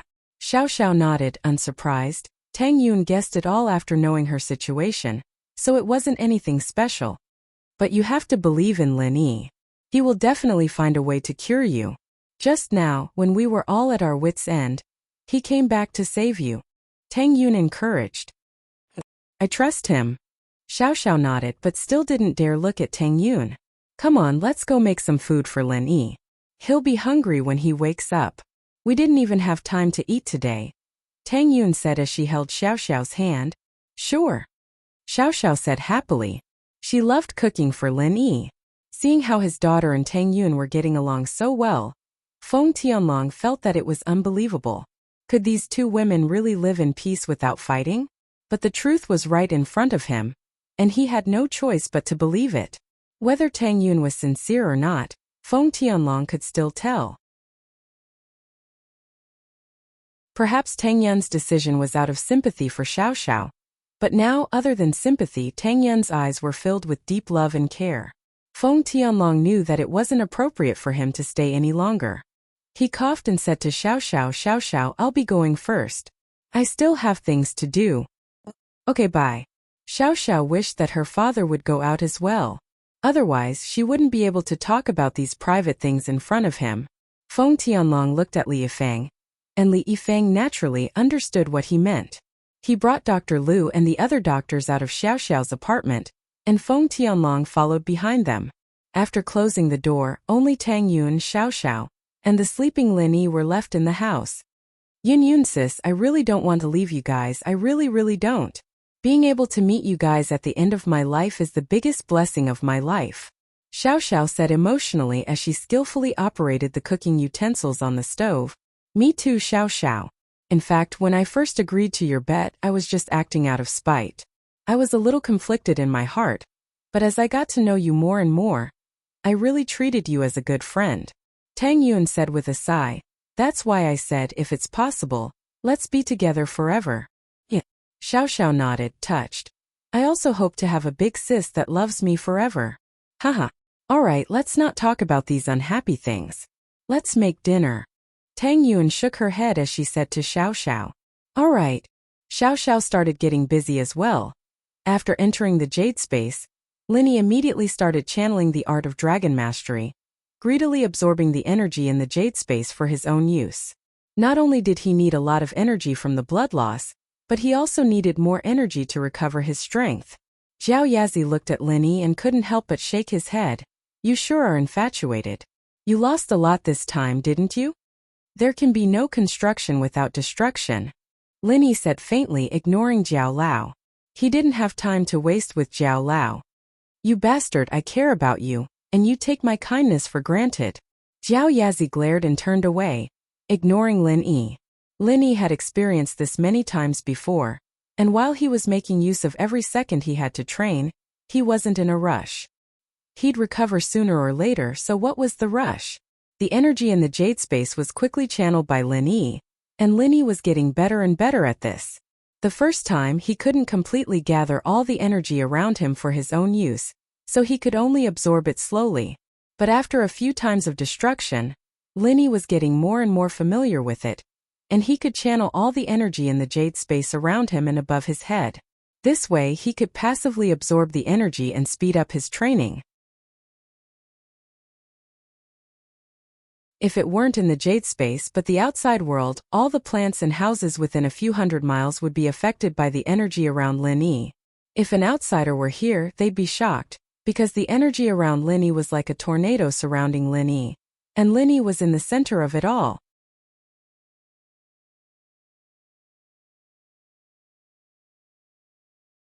Chapter 12:15. He had to give up.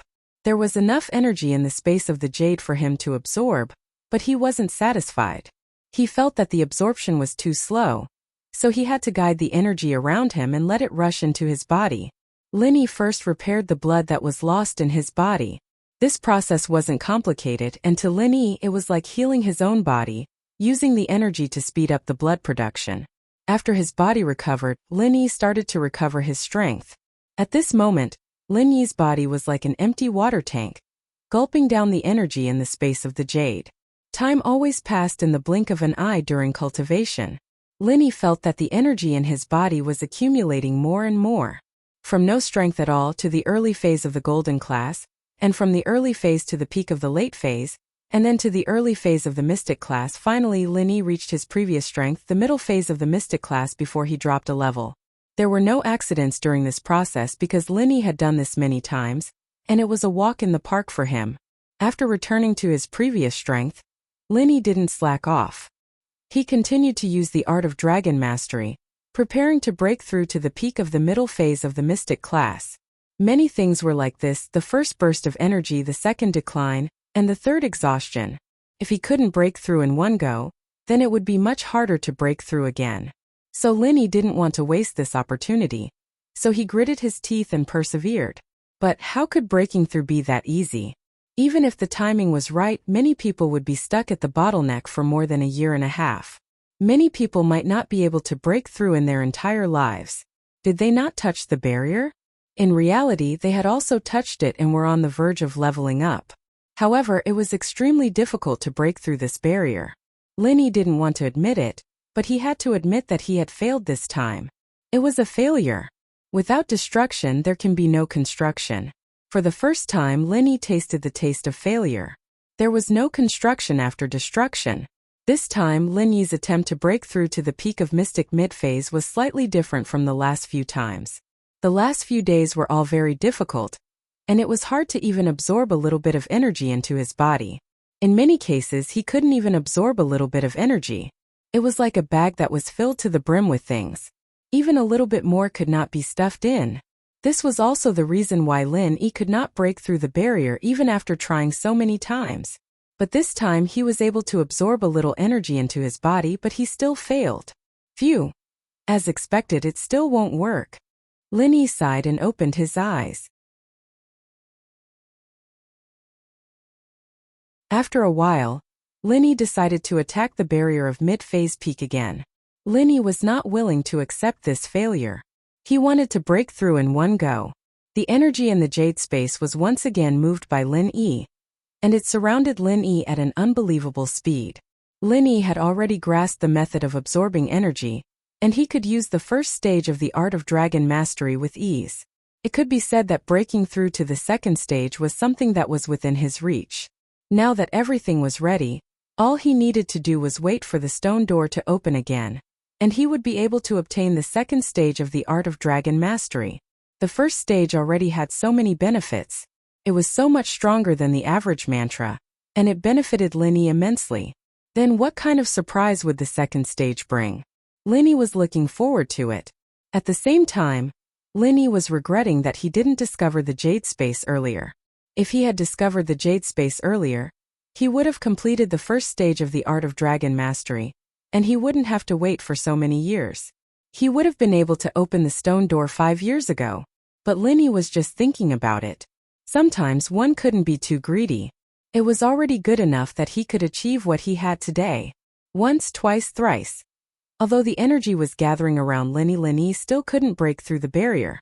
Every time he could absorb some energy into his body, but he felt like he was just a little bit away from it.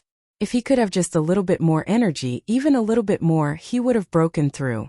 But the amount of energy he could absorb each time was limited, and he couldn't go any further.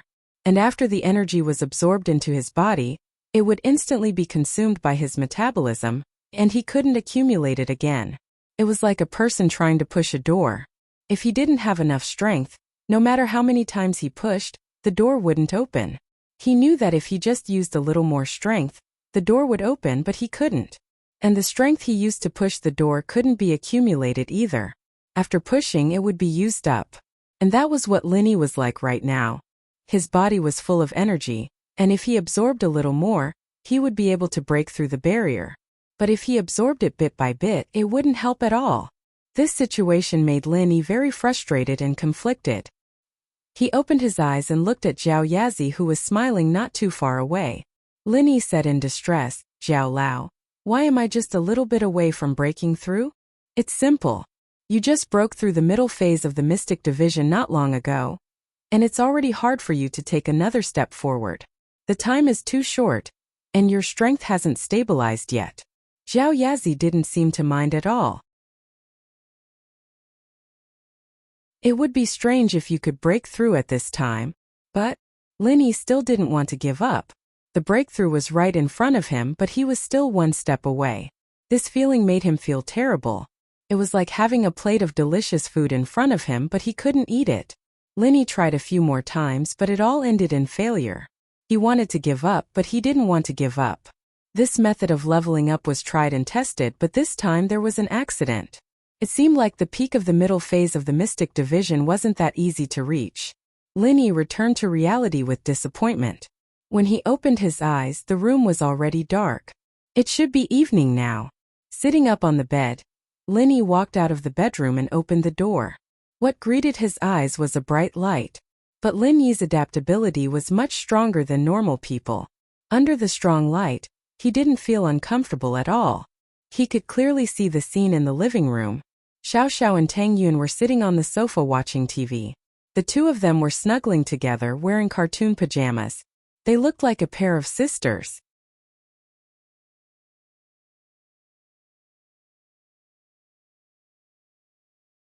Chapter 12:16. Chapter 12:14. Sleeping on the sofa. Linny, are you awake? Tang Yun was worried about Lin Yi. She'd seen how much blood Lin Yi had lost and how much energy he'd expended. She'd been thinking about Lin Yi even when she was asleep. Xiao Xiao, on the other hand, jumped up from the sofa with a swoosh. She said sleepily, Linny honey, you're done? Do you want to eat or not? I'll go cook. Linny looked at the two, touched. He didn't know whether to laugh or cry. You guys should rest if you're tired. I'll go cook something myself. No, we've already slept. The food's ready, we can eat as soon as it's in the pot. Xiao Xiao waved her hand and rubbed her eyes. Tang Yun stood up as well. We haven't eaten yet either. Let's eat when we're done. Looking at the two, Linny couldn't help but sigh. He wouldn't have tried breaking through if he'd known this would happen. It would have been better if he'd come out of the jade space earlier. He'd wasted so much time and wasted so much time. He might as well have spent the night researching and breaking through. Let's go then. I'll help you guys cook. Linny nodded. In the kitchen, Tang Yun and Xiao Xiao realized, to their surprise, that Lin Yi's cooking skills were much better than theirs. His movements were fast, but it didn't seem like he was busy at all. Instead, it was very organized. The two subconsciously became Lin Yi's assistants, helping Lin Yi with the seasoning and plates. Soon, plates after plates of delicious food were placed on the table. Linny honey, I didn't think you were this good. You could even be a chef in a big restaurant. Mengyao and Yushu are so lucky. Even I want to move there. Xiao Xiao drooled as she looked at the food on the table enviously. Xiao Xiao's cooking skills weren't bad.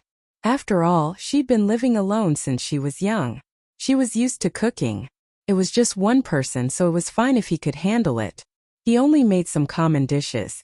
As for Tang Yun, although she often cooked at home, due to her family's financial situation, she usually ate potatoes and cabbages the most. Seeing so many fresh ingredients, it wasn't easy for her to start. Haha, then let's move over. I'll go talk to Yao. Linny smiled and agreed. What Linny was thinking was that Xiao Xiao's illness was acting up again, and it was lucky that Tianlong found out today. What if Tianlong wasn't here? If he went on a mission and didn't contact Xiao Xiao for a few days, wouldn't Xiao Xiao be dead for sure? And so, Linny felt that Xiao Xiao's suggestion wasn't bad, and the Miss and Shu were both reasonable people. They'd definitely support his decision. Nah, I'm not used to it, I'm just saying. Linny agreed, but Xiao Xiao shook her head. Alright, you can go if you want. The door's always open for you. Linny knew that Xiao Xiao's relationship with the Miss and Shu wasn't as close as she was with Tang Yun. The situation was clear too, that Tang Yun and Xiao Xiao were on one side, while Meng Yao and Yushu were on the other. Although there was a temporary truce, Xiao Xiao was facing Meng Yao and Yushu alone, and it was hard not to feel weak. Right, Linny, can you give Yao Yao and Shu a call? They saw that you didn't go back at night, so they called me and I told them about what happened here. They were very worried about you and told you to call them when you woke up no matter how late it was. Tang Yun suddenly remembered the phone call and said, "That's right, I'm sorry." "All right." Lin Yi nodded and dialed Ming Yao's number. "Hello? Is this Lin Yi?" The miss picked up the call quickly. "Yeah, it's me. I'm awake, I'm fine. You and Shu go get some rest, I'll be staying at Xiao Xiao's place tonight." Lin Yi said. "Okay, take care of Xiao Xiao then. Shu and I'll sleep first." Ming Yao sounded a little tired. Evidently she hadn't slept at all. Lin Yi felt touched once more. The people around him all cared about him. The miss wasn't good with words, but she did worry about him in silence. Xiao Xiao's house only had one small bed and a small sofa in the living room. It could barely fit one person. He could tell that Xiao Xiao didn't let strangers in, and she didn't have any friends before, so no one would come to visit. Everything here was prepared for her to live alone. Sleeping after eating was a bit troublesome. There was only one bed, how were they supposed to sleep? "Xiao Xiao, you can sleep on the bed. Yun Yun and I can sleep on the floor in the living room. It's not dirty here, just put a sheet on it," Lin Yi suggested. "Yun Yun sis, you're a guest. How can I let you sleep on the floor?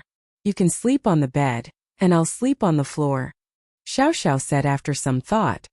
"Xiao Xiao, your body's not good. Don't catch a cold on the floor." Tang Yun couldn't help but smile. "You want Lin Yi to carry you on the floor, right?" I'm not." Xiao Xiao blushed as Tang Yun saw right through her. "Haha, why don't we sleep on the sofa in the living room and let Lin Yi stay with you, sleeping on the floor next to your bed?" Tang Yun, of course, knew what Xiao Xiao was thinking. Although Tang Yun was looking forward to sleeping on the floor with Lin Yi, she wouldn't fight with Xiao Xiao at a time like this. Only the heavens knew how long Xiao Xiao had left to live, so Tang Yun had to use a humble attitude to face the last part of Xiao Xiao's life. I can't do that." Xiao Xiao was actually looking forward to it. Ever since Lin Yi slept with her at the beach, she'd been thinking about when Lin Yi could spend a night with her again, and today was a good chance. With Lin Yi by her side, Xiao Xiao felt very secure. "Then it's settled." Tang Yun smiled and said, "Go to bed early, you still have school tomorrow morning." With that, Tang Yun stood up and walked to the sofa with a yawn. Xiao Xiao looked at Tang Yun's back and couldn't help but feel her nose twitch. She felt sorry for her. She'd been a little petty before, forcing Tang Yun to agree to her promise out of spite, but now it seemed that Tang Yun was a kind girl, and she couldn't bear to lie to her.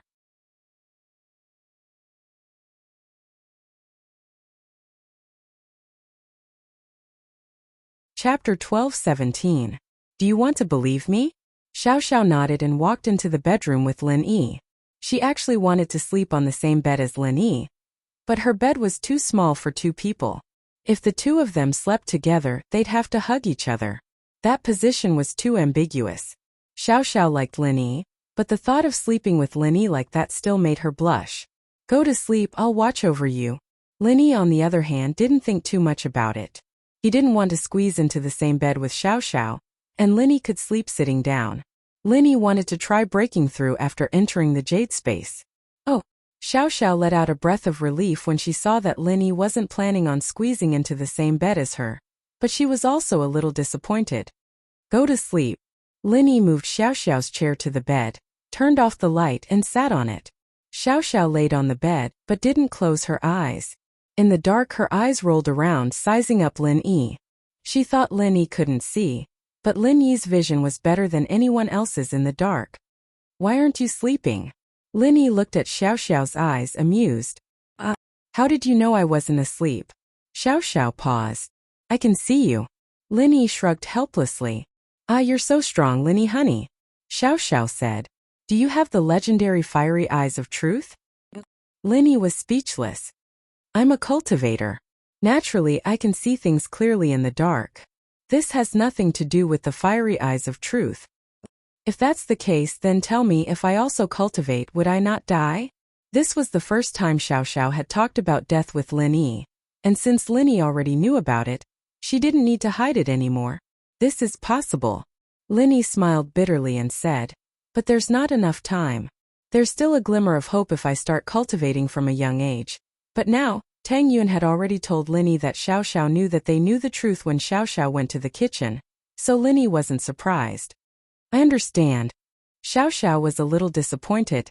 Linny didn't finish his sentence, but she already knew the answer.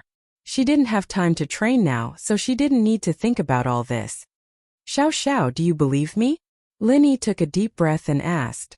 Of course I do. Xiao Xiao nodded, confused. I can definitely cure your illness. You won't die. Remember this, be happy every day, don't think too much. Linny's face was very serious when he said this, not just to comfort Xiao Xiao, but from the bottom of his heart. He wanted to solve this problem.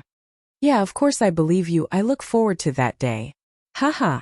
Xiao Xiao couldn't see the expression on Linny's face in the dark, and naturally thought that Linny was comforting her. But Xiao Xiao had gotten over it long ago, and she wouldn't be bothered by death. Go to sleep, we have school tomorrow. Linny smiled. Xiao Xiao clearly didn't believe him, but that wasn't important anymore. The important thing was that he had to have confidence, and no matter what, he had to find a way to cure Xiao Xiao no matter what price he had to pay. Xiao Xiao closed her eyes. Linny was right, she still had school tomorrow, and she was really tired. Linny waited until Xiao Xiao fell asleep before entering the Jade Space and starting a new round of training. The Xiao family's villa, on the other hand, was brightly lit. The living room of the Xiao family's villa was filled with smoke, and Xiao Ji and Xiao Ben were sitting on the sofa with furrowed brows, smoking. Motherfucker, these people really are bad. They're working with us Xiao family to earn money, but when it comes to teaching Pengzhan Industries a lesson, they all shrink back, saying they don't have enough cash. Brother, tell me, what the hell is this? They're all ingrates. Xiao Ji was quite pissed off this afternoon. The two brothers had visited all their business partners, and it wasn't that they didn't have enough cash, but that their business projects had taken up most of their manpower and energy. In short, none of them agreed to take down Pengzhan Industries in the stock market. Bro, don't worry, Xiao Ben sighed. This is actually human nature. Working with us, the Xiao family, and using our Xiao family's name as the sun in the sky, they'll be able to earn money no matter what they do, but taking down Pengzhan Industries in the stock market, if we don't do it right, we'll lose money. Pengzhan Industries is different from normal companies too. There aren't many tradable shares, and most of them are in the hands of Pengzhan Industries and the major shareholders. Even if we take all the shares in the stock market, we'll only be a small shareholder. There's no point in doing this. Old Wang told us this afternoon, and I realized that this method isn't very feasible. Then what do we do? Give up this chance just like that? Lin Yi's in the hospital, and Pengzhan has so many properties. If we don't take this chance, it'll be a waste. Xiao Ji felt that it was a pity. There's nothing we can do. Who told Elder Pai and Mr. Pai to be in the hospital? That hero is just too strong, attacking Xiao family at a time like this. Even if we want to take Pengzhan's properties, we don't have any cards up our sleeves. Xiao Bin sighed. Now that Pengzhan isn't going to budge, we can only get Elder Pai and Mr. Pai to do it. I don't want to. Xiao Ji was a little depressed. Forget it, we'll find another opportunity when Elder Pai and Mr. Pai are out of the hospital. We'll have a chance to teach Pengzhan a lesson. Xiao Bin said.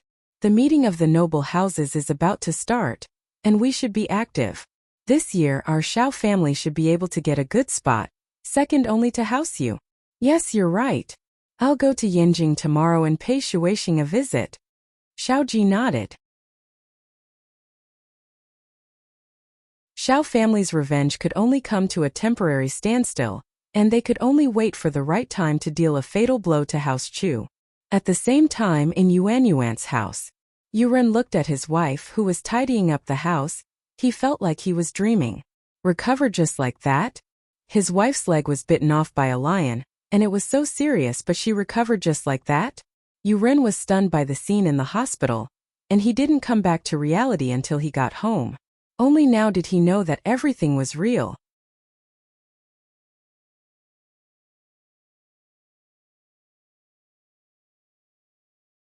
Chapter 12:18. Chapter 12:16. Erguden's confession.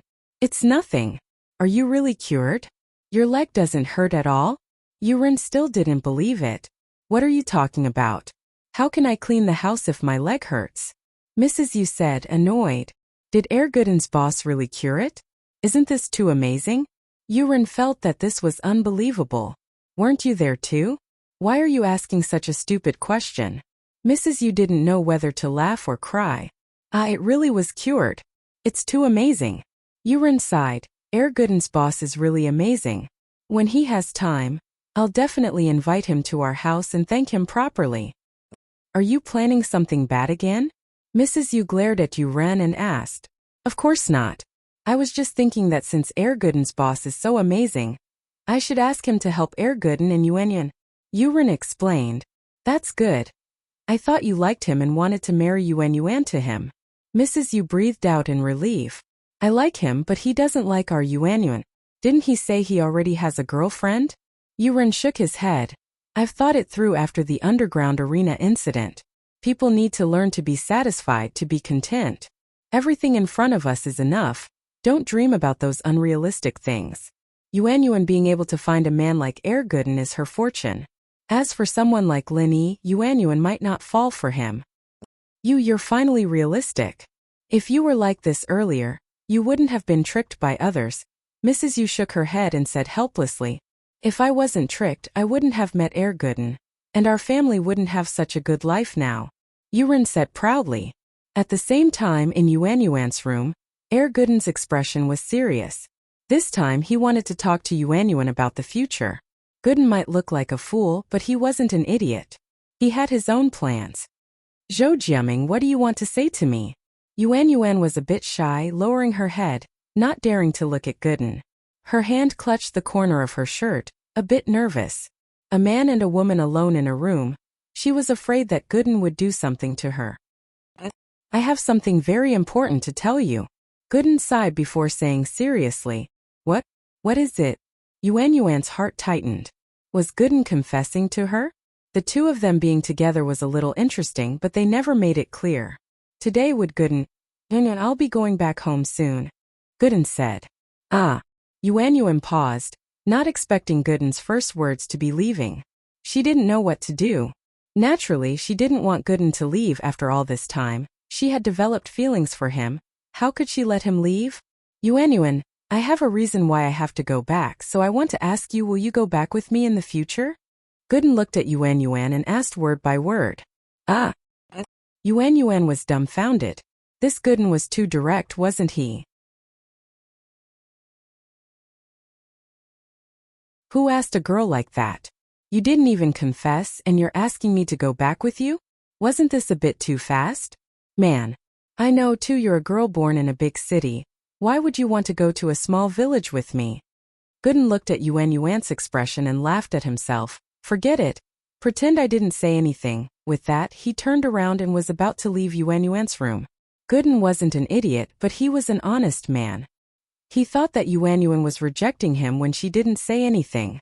In order to avoid the awkwardness, Gooden decided that he should leave as soon as possible. It wouldn't be good for them to be friends in the future. Yuanyuan was even more stunned now. What kind of person was this? He didn't even say much, and he just turned around and left. What do you mean, why would I want to? How do you know I don't want to?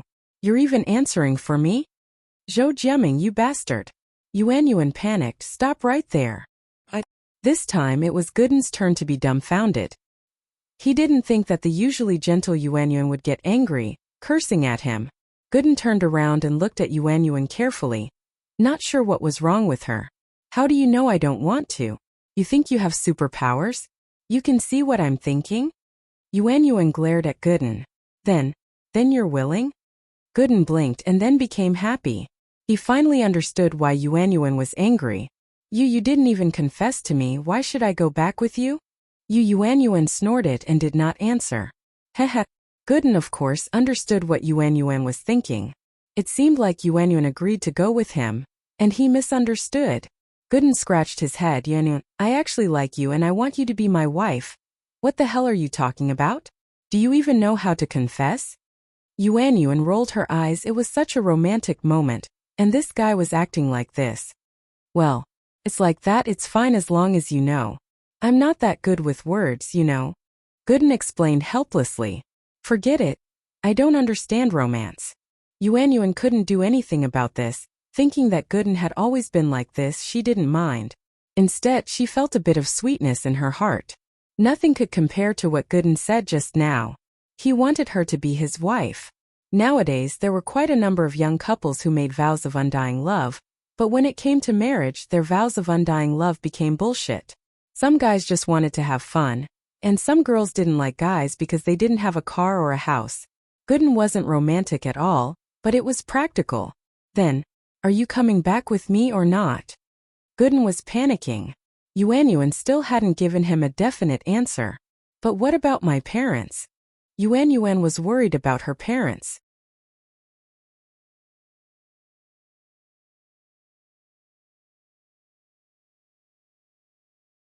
Chapter 12:19. Heavenly benefits you. Dumb people have dumb luck meeting a good boss. Yuan was a bit speechless, but Linny looked like a smart guy. He should have a way to solve this problem, right? In the Jade space, Linny had failed his 20th attempt at Mystic mid-phase peak. Lin kid, I told you you're still lacking. You just need to train for a few more days and maybe you'll be able to break through. You're just wasting your time, aren't you? Zhao Yazi shook his head as he looked at Lin Yi's failure. Zhao Lao, I can't accept this. If I want to save Xiao Xiao, I need to get stronger. Only when I'm Sky Class can I extend her life. Lin Yi gritted his teeth. Forgive me for being blunt, but even if you're a training genius, you won't be able to reach Sky Class before Xiao Xiao dies. Zhao Lao said, it's good to have a goal to strive for. But if it's too unrealistic, then you're biting off more than you can chew. Lin Yi couldn't help but smile bitterly when he heard Zhao Lao's words. Indeed, he was biting off more than he could chew, wanting to break through to Sky Class and extend Xiao Xiao's life. But now that he'd calmed down, Zhao Lao's words weren't without reason. He was only a Mystic mid-phase and there was still an Earth Class between him and Sky Class. Trying to break through from Mystic to Earth Class wasn't biting off more than he could chew. If word got out, he'd be a laughingstock. It was unrealistic for other people to break through from Mystic mid-phase to Earth Class, let alone Mystic mid-phase to Sky Class. And Zhao Lao wasn't wrong at all. Even if he was a genius, he wouldn't be able to break through to Sky Class before Xiao Xiao died. In other words, even if he did break through to Sky Class, he'd only be extending Xiao Xiao's life, not actually curing her. So in order to solve Xiao Xiao's problem, he had to find out if there was a fire spirit's fruit in this world. If he did, he'd give Xiao Xiao one to suppress the cold energy in her body. That way, he'd have plenty of time to find a suitable cold energy practitioner's arts for Xiao Xiao, and he'd be able to guide her in her training. That should solve the problem once and for all. Thank you. Lin Yi nodded. In an instant he had figured out many things. I also don't want to see you work in vain. Zhao Lao waved his hand and said indifferently, but I still want to break through. This is not only to save Xiao Xiao, but also for myself. The enemy is too strong, I must increase my strength. Lin Yi said, fuck. I've wasted my words. Zhao Yazi rolled his eyes. Do what you want. If you want to do useless work, then do it. If you can break through today, I'll tell you a huge benefit. A huge benefit. Lin Yi's eyes lit up. Zhao Yazi's benefit was no ordinary benefit. The information he got from Zhao Yazi was extremely useful to Lin Yi. And this was all information Zhao Yazi told him without any conditions. This huge benefit had to be something even more powerful. Yes, I was going to tell you this benefit after you break through to the second stage of the Art of Dragon Mastery. But if you break through today, then I'll tell you now. Zhao Yazi actually didn't want Lin Yi to continue tormenting him. But since Lin Yi didn't give up, Zhao Yazi said it out of anger. He didn't expect Lin Yi to take it seriously. Alright, it's a deal. Lin Yi nodded and continued to sit cross-legged, entering the state of cultivation. Zhao Yazi was a little speechless, but since Lin Yi insisted, he had nothing else to say. Lin Yi activated the Art of Dragon Mastery and mobilized the energy in the space of the Jade Pendant. Everything in the beginning was easy for Lin Yi, but at the last moment he inevitably failed. Once, twice, thrice. All the way until the 10th time Lin Yi finally wanted to give up. It seemed like Zhao Yazi was right, he wasn't there yet. Although he had reached the peak of the middle phase of the Mystic class, he was still lacking a little bit. Don't underestimate this little bit. There's a saying that a little bit of difference can lead to a great loss. However, Lin Yi remembered the benefit Zhao Yazi mentioned before, and his heart itched. He opened his eyes and looked at Zhao Yazi. Zhao Lao, why don't I give up? And you tell me what that benefit is? I say, Lin kid, what does it have to do with me whether you give up or not? What benefit do I have to tell you if you give up? Do you think I'm an old fool? Zhao Yazi couldn't help but laugh at Linny. You brat, what a good plan, you give up and still want benefits? Do you think you're dreaming right now? Linny blushed at Zhao Yazi's words. But this also made Linny even more stubborn. Fine. Then I'll break through for you to see. Then continue. Zhao Yazi nodded. Let's continue then, who's afraid of who? Linny took a deep breath and decided to enter the next round of breaking through. This time Linny didn't train recklessly and blindly like before. Instead, he carefully recalled the feeling he had before he broke through. He felt that the energy he absorbed wasn't enough, just a little bit more, but the amount of energy he absorbed was already at the limit. He couldn't go anymore, right? Did he really need to cultivate for a while longer, wait for the energy in his body to accumulate more, and then think about breaking through? But if he did that, the benefits would be gone. And Zhao Yazi was completely a virtual person. Forcing him was useless, so if Linny wanted to know the benefits, the only way was to break through today. But how could he break through? Linny furrowed his brows. Looking at Linny's thoughtful look, Zhao Yazi found it a little funny, thinking to himself, this kid really wants to know what the benefits are? When you cultivate the second stage of the art of dragon mastery, you'll naturally know the benefits. But now, even if you know the benefits, what's the use? Your strength isn't at the second stage, you can't use it even if you know. Linny still didn't know that he was actually schemed by Jiao Lao, who promised him an unrealistic benefit. If he knew this earlier, Linny wouldn't be so eager to break through. A little more energy, a little more. How can I get a little more?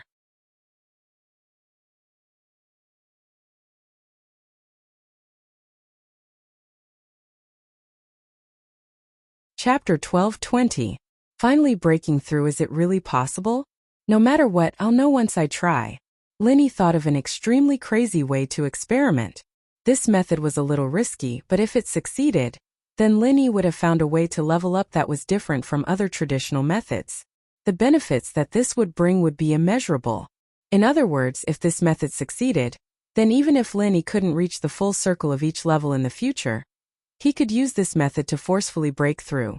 Thinking of this, Linny's face was a little excited, but also a little nervous, because this was not a normal method but a very dangerous one. Whether or not it would bring any benefits was still uncertain, but whether or not it would bring any negative effects was also very hard to say. So Linny had to be very, very careful. If he were to get injured because of this, then the gains would not make up for the losses. The method that Linny thought of was energy compression. Linny had mastered the energy compression method.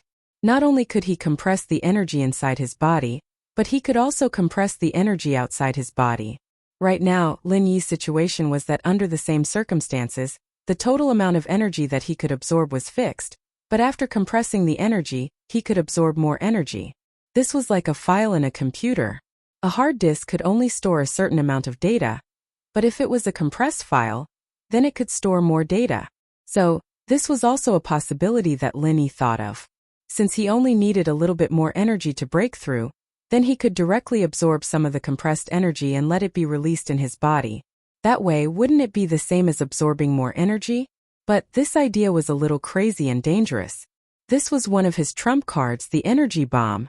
Against an enemy, it could blow them up into a bloody mess, but if he used it on himself, he couldn't be sure that nothing would go wrong.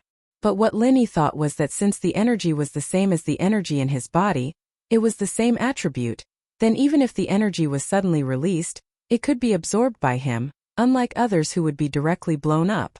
Therefore, this was the most important reason why Linny wanted to experiment. After thinking for a while, he remembered that even if he was injured by the explosion, he still had the ability to heal himself. Plus, he had the yellow-tiered dog as his trump card, so he didn't have to worry about not being able to deal with any accidents. Once this idea of his was realized, the benefits it would bring would be endless. Linny took a deep breath and activated the art of dragon mastery, gathering all the energy in the jade space around him. But this time Linny didn't rush to absorb it. Instead, he compressed the energy around him. Of course, this compression was only on a small scale and with a small compression ratio. Linny did not dare to compress with a high compression ratio like an energy bomb for the first time. Linny was afraid that he would blow himself up and not even have the chance to recover. Zhao Yazi originally had nothing to do and looked at Linny with a mocking expression. But when he saw what Linny was doing, his expression changed. The next moment, Zhao Yazi realized what Linny was going to do and wanted to stop him. Little Lin, wait. Zhao Yazi was shocked. If Linny was really going to do what he thought, then it was indeed crazy. However, when Zhao Yazi opened his mouth, Linny had already absorbed the compressed energy into his body. In an instant, Lin Yi's face suddenly turned red, showing an unhealthy expression. The compressed energy was instantly released in Lin Yi's body. Lin Yi only felt like he was a balloon that was about to burst. His whole body was like an airbag, bulging and uncomfortable. His 5 viscera and 6 bowels felt like they were compressed together and there was no space left. Lin Yi instantly spat out a mouthful of blood. This high-intensity expansion of energy made him feel like he was going to explode. It was indescribably uncomfortable. When Zhao Yazi saw this scene, he instantly sucked in a breath of cold air. How could he do such a thing? He's simply courting death. However, since Lin Yi had already done it, then Zhao Yazi could only watch helplessly from the side. He wasn't a real body and was only a shadow, so he couldn't interfere with what Lin Yi was doing. Sigh. Little Lin, I hope you can succeed. I'm afraid you're the only one in the world who dares to break through like this. Zhao Yazi muttered to himself and shook his head. However, when he recalled Lin Yi's daily actions, how many crazy things had he done? Previously, he used this energy bomb to blow others up, and now he used it to blow himself up. This person, for the sake of cultivation, he would do anything. Although Lin Yi was extremely uncomfortable, he could still hear Zhao Yazi's words. He suddenly didn't know whether to laugh or cry. However, no matter what, Lin Yi could only clench his teeth and persevere. He couldn't give up now. He had to persevere. If he didn't persevere, then all his previous efforts would be wasted. Therefore, Lin Yi clenched his teeth. Since he couldn't resist, then he would enjoy it. Therefore, Lin Yi began to enjoy the refreshing feeling that his body was about to explode from the energy. It was really refreshing, so refreshing that he could die. Boom! A loud explosion sounded. Lin Yi only felt that his eardrums were vibrating. His body finally couldn't withstand the accumulation of energy, and exploded. However, Lin Yi knew that this kind of explosion wasn't a real explosion. It was an illusion brought about by the moment of breakthrough. Breakthrough, really breakthrough. At the same time that Lin Yi let out a sigh of relief, the energy around his body also slowly dissipated. At the same time, Lin Yi's face also gradually returned to normal from the initial flush. His entire body no longer felt like it was about to explode. Instead, it became a comfortable feeling, as if he had just woken up. His entire body felt like it was filled with energy. It was indescribably comfortable. Haha. Peak middle phase mystic class. Jiao Lao head, I'm really amazing. I can actually break through like this. Lin Yi jumped up and danced happily. The sense of accomplishment brought by leveling up wasn't enough to make Lin Yi so excited. The reason why Lin Yi was so excited was that he found a shortcut to quickly break through the barrier. Using the method of energy compression to break through was far faster than cultivating slowly. This method was proven. That meant that Lin Yi could continue to cultivate. Every time he reached the barrier of a level, he could do this. Then, Sky Class would probably not be a dream anymore. And you broke through. Zhao Yazi was speechless. Other than speechlessness, there was nothing else he could say.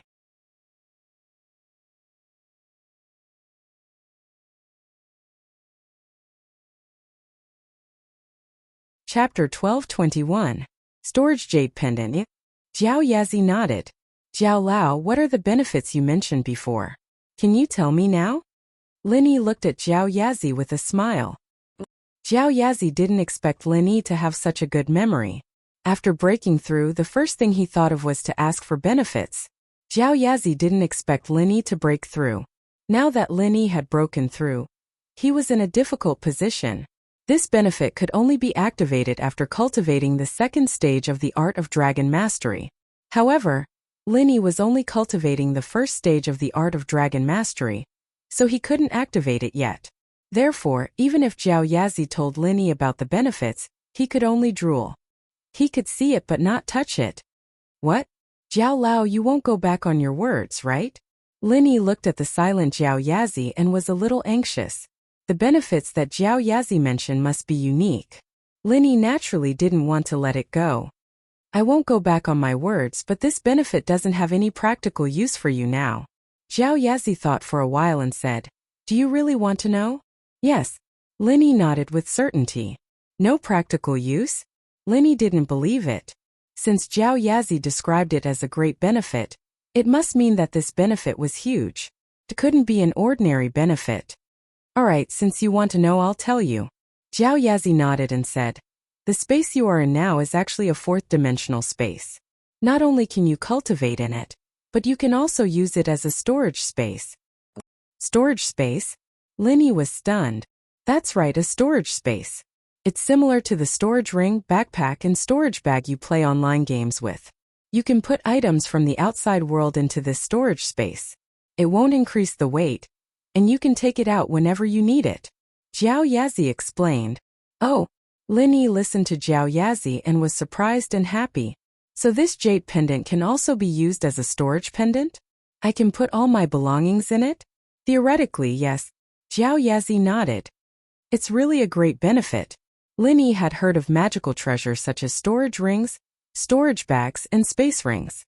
However, most of them were in novels or games. He didn't expect that he would have such a treasure one day. Alright, I've told you about the benefits. Jiao Yazi said. Wait, Jiao Lao, what do I have to do to put items from the outside world into the space of the jade pendant? Linny wasn't stupid. Jiao Yazi only told him about the function of the space of the jade pendant, but he didn't say how to use it. This made Linny anxious.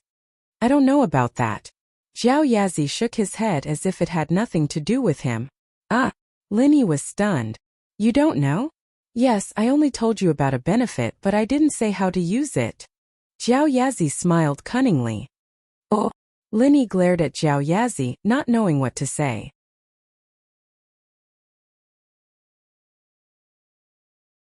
What's the point of telling me this benefit if you don't know? Isn't that the same as not saying anything? This benefit is that after you open the next stone door and get the second stage of the art of dragon mastery, you'll be able to use it naturally after you practice it. Jiao Yazi explained. This benefit is something you'll get after you practice the second stage of the art of dragon mastery. I'm just telling you in advance. I see. Linny was a little disappointed, but he was looking forward to it. At least this way, the benefits Jiao Yazi told him weren't just empty words. It was something that could be realized. Once he practiced the second stage of the art of dragon mastery, he'd be able to realize this benefit. Just thinking about it made Linny feel that it was very useful. He'd be able to perform magic for Tang Yun and Xiao Xiao. If Jiao Yazi knew that Linny wanted to use this benefit to perform magic, he wouldn't know whether to laugh or cry. This benefit was something that many practitioners yearned for, but Linny only wanted to use it to perform magic. What a waste. Yes, after you open the first stone door. It's not just the stone door that opens, but also my memories. Jiao Yazi said. You know that I'm just a phantom, not my real body. There are some things in my memories that are suppressed and sealed, and they'll be unlocked when the stone door is opened. So after you open the first door, my memories of the things on the first floor were added. Of course, there were also memories of the things on the second floor. That's why I know about this benefit. So that's how it is. Linny nodded in realization. No wonder Jiao Yazi only knew part of the things, and it was very vague at that. His memories came back with the opening of the stone door. No wonder he didn't know about the jade's prediction ability when he asked him about it. Perhaps this was one of the benefits of the jade, but it wasn't time for it to be revealed yet. Perhaps it would only be revealed when he reached the third or fourth stage of the art of dragon mastery. But for some reason, a small part of it had been unlocked earlier. Alright, I've said what I needed to say. You'll know the details when the second door is opened. Don't miss it. Jiao Yazi said. I understand. Linny nodded, suppressing this benefit to the bottom of his heart. If he kept looking forward to this benefit, it'd affect his temperament, and it wouldn't be good for his training, so it was better to let nature take its course. This benefit would belong to him sooner or later anyway, and he couldn't run away from it. Linny adjusted his state of mind and returned to reality from the space of the jade. Today's training was coming to an end. He had just broken through, and he needed to consolidate his strength. If he wanted to continue breaking through, he'd really be biting off more than he could chew. One should know that a great building starts from the ground, and more haste makes waste. A balance between work and rest was the eternal truth. Opening his eyes, Linny saw darkness. The sky wasn't bright yet, and it was still nighttime. It was also pitch black outside the window, and only the hazy moonlight could be seen.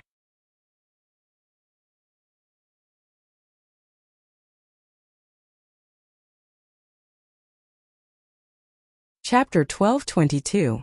Xiao Xiao's last wish in this period of time. Linny had unknowingly fallen in love with this girl who dared to love and hate. He liked her from the bottom of his heart, and he didn't want her to leave his side. When there's a will, there's a way. It sounded nice, but sometimes there was nothing that could be done. Linny bent down and kissed Xiao Xiao on the cheek. Xiao Xiao seemed to have sensed it, and a sweet smile appeared on her face. She opened her eyes and looked at Linny before falling asleep again. Linny didn't disturb her anymore. He picked up her phone from the bedside. Linny wanted to see what other wishes Xiao Xiao hadn't fulfilled. In the days to come, Linny would help her fulfill these wishes first. After all, this was a warning to him that Xiao Xiao really didn't have much time left. He had to be prepared for all eventuals. He had to find a way to cure Xiao Xiao, and at the same time he had to make sure she was happy. Even if there was no way to cure her, she'd still have a happy ending to her life. Picking up Xiao Xiao's phone, Linny opened the notebook app he found earlier and found the My Wished folder. He opened it silently. Although peeking at Xiao Xiao's privacy was a bit immoral, it wasn't a problem of morality anymore. Lin Yi's intention was good. He wanted to understand Xiao Xiao's wishes, and then help her fulfill them one by one. As of now, the wishes he saw before, other than the push down the superstar Su Shihan, which was a bit unbelievable, and Linny couldn't help Xiao Xiao fulfill it, the other wishes were all fulfilled. As for this push down the superstar wish, Linny could only give up. He couldn't really drag Xiao Xiao and Su Shihan into some threesome, could he? Linny sweated just thinking about it.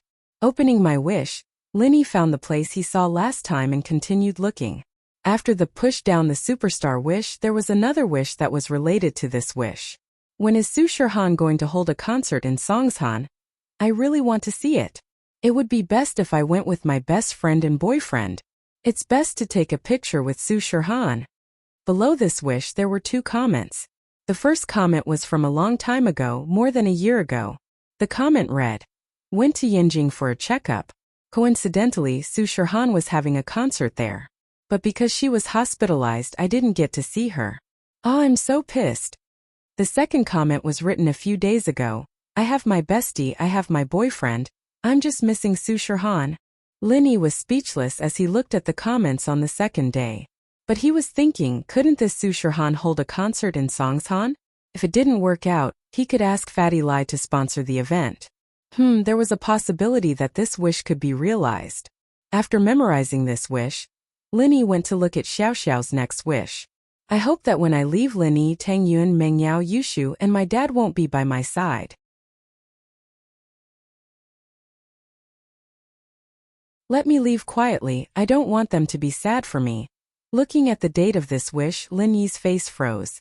The date was the day before yesterday. Linny felt a lot of emotions. It seemed that Xiao Xiao had a premonition that her life was coming to an end. Perhaps her body was already very uncomfortable, but she didn't say anything. Instead, she quietly stayed at home alone and didn't tell anyone. If it wasn't for Tianlong's accidental discovery, Xiao Xiao would have really left this time. Linny sighed softly. Xiao Xiao, if you really left like this, I'd blame myself to death." Linny shook his head. This wish needed more thought, and Linny decided to look at the other wishes. But the wish ended here. This was the last one and also the newest one. It seemed that Xiao Xiao hadn't added any other wishes yet. So, the remaining unfulfilled wishes were to go to the celebrity Su Shihan's concert and have a threesome with her. The concert could be researched, but as for the threesome, he decided to forget about it. Linny turned off Xiao Xiao's phone and put it back carefully. Linny decided to go check on Tang Yun. From Xiao Xiao's room to the living room, Linny tiptoed towards Tang Yun. Even though Linny's footsteps were very light, not even making a sound, Tang Yun still woke up, perhaps because of telepathy. One had to know that Linny had gone through special training, and even assassination missions were nothing to him. The sound of his footsteps couldn't be heard by a normal person. But Tang Yun opened her eyes and looked at Linny, confused. What's wrong? Is it morning already? No sleep. I'm just here to see you. Linny smiled bitterly. Would Tang Yun think he was a pervert? Sneaking here in the middle of the night? Oh, I can't sleep well in a different place. Tang Yun stretched. How's Xiao Xiao? Asleep?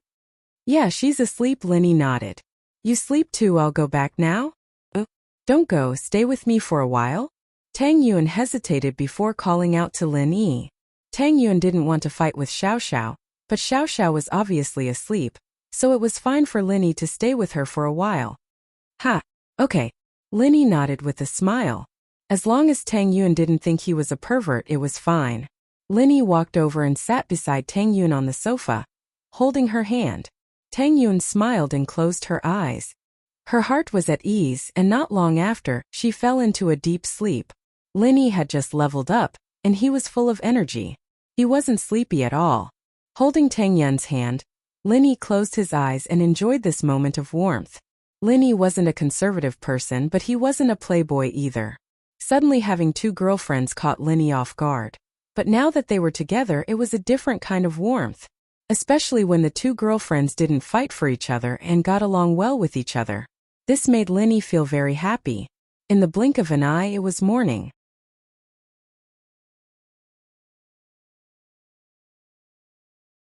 Xiao Xiao's biological clock was very accurate, and she woke up at 6:30. She didn't see Lin Yi, and she was shocked. Was she dreaming last night? Lin Yi didn't come.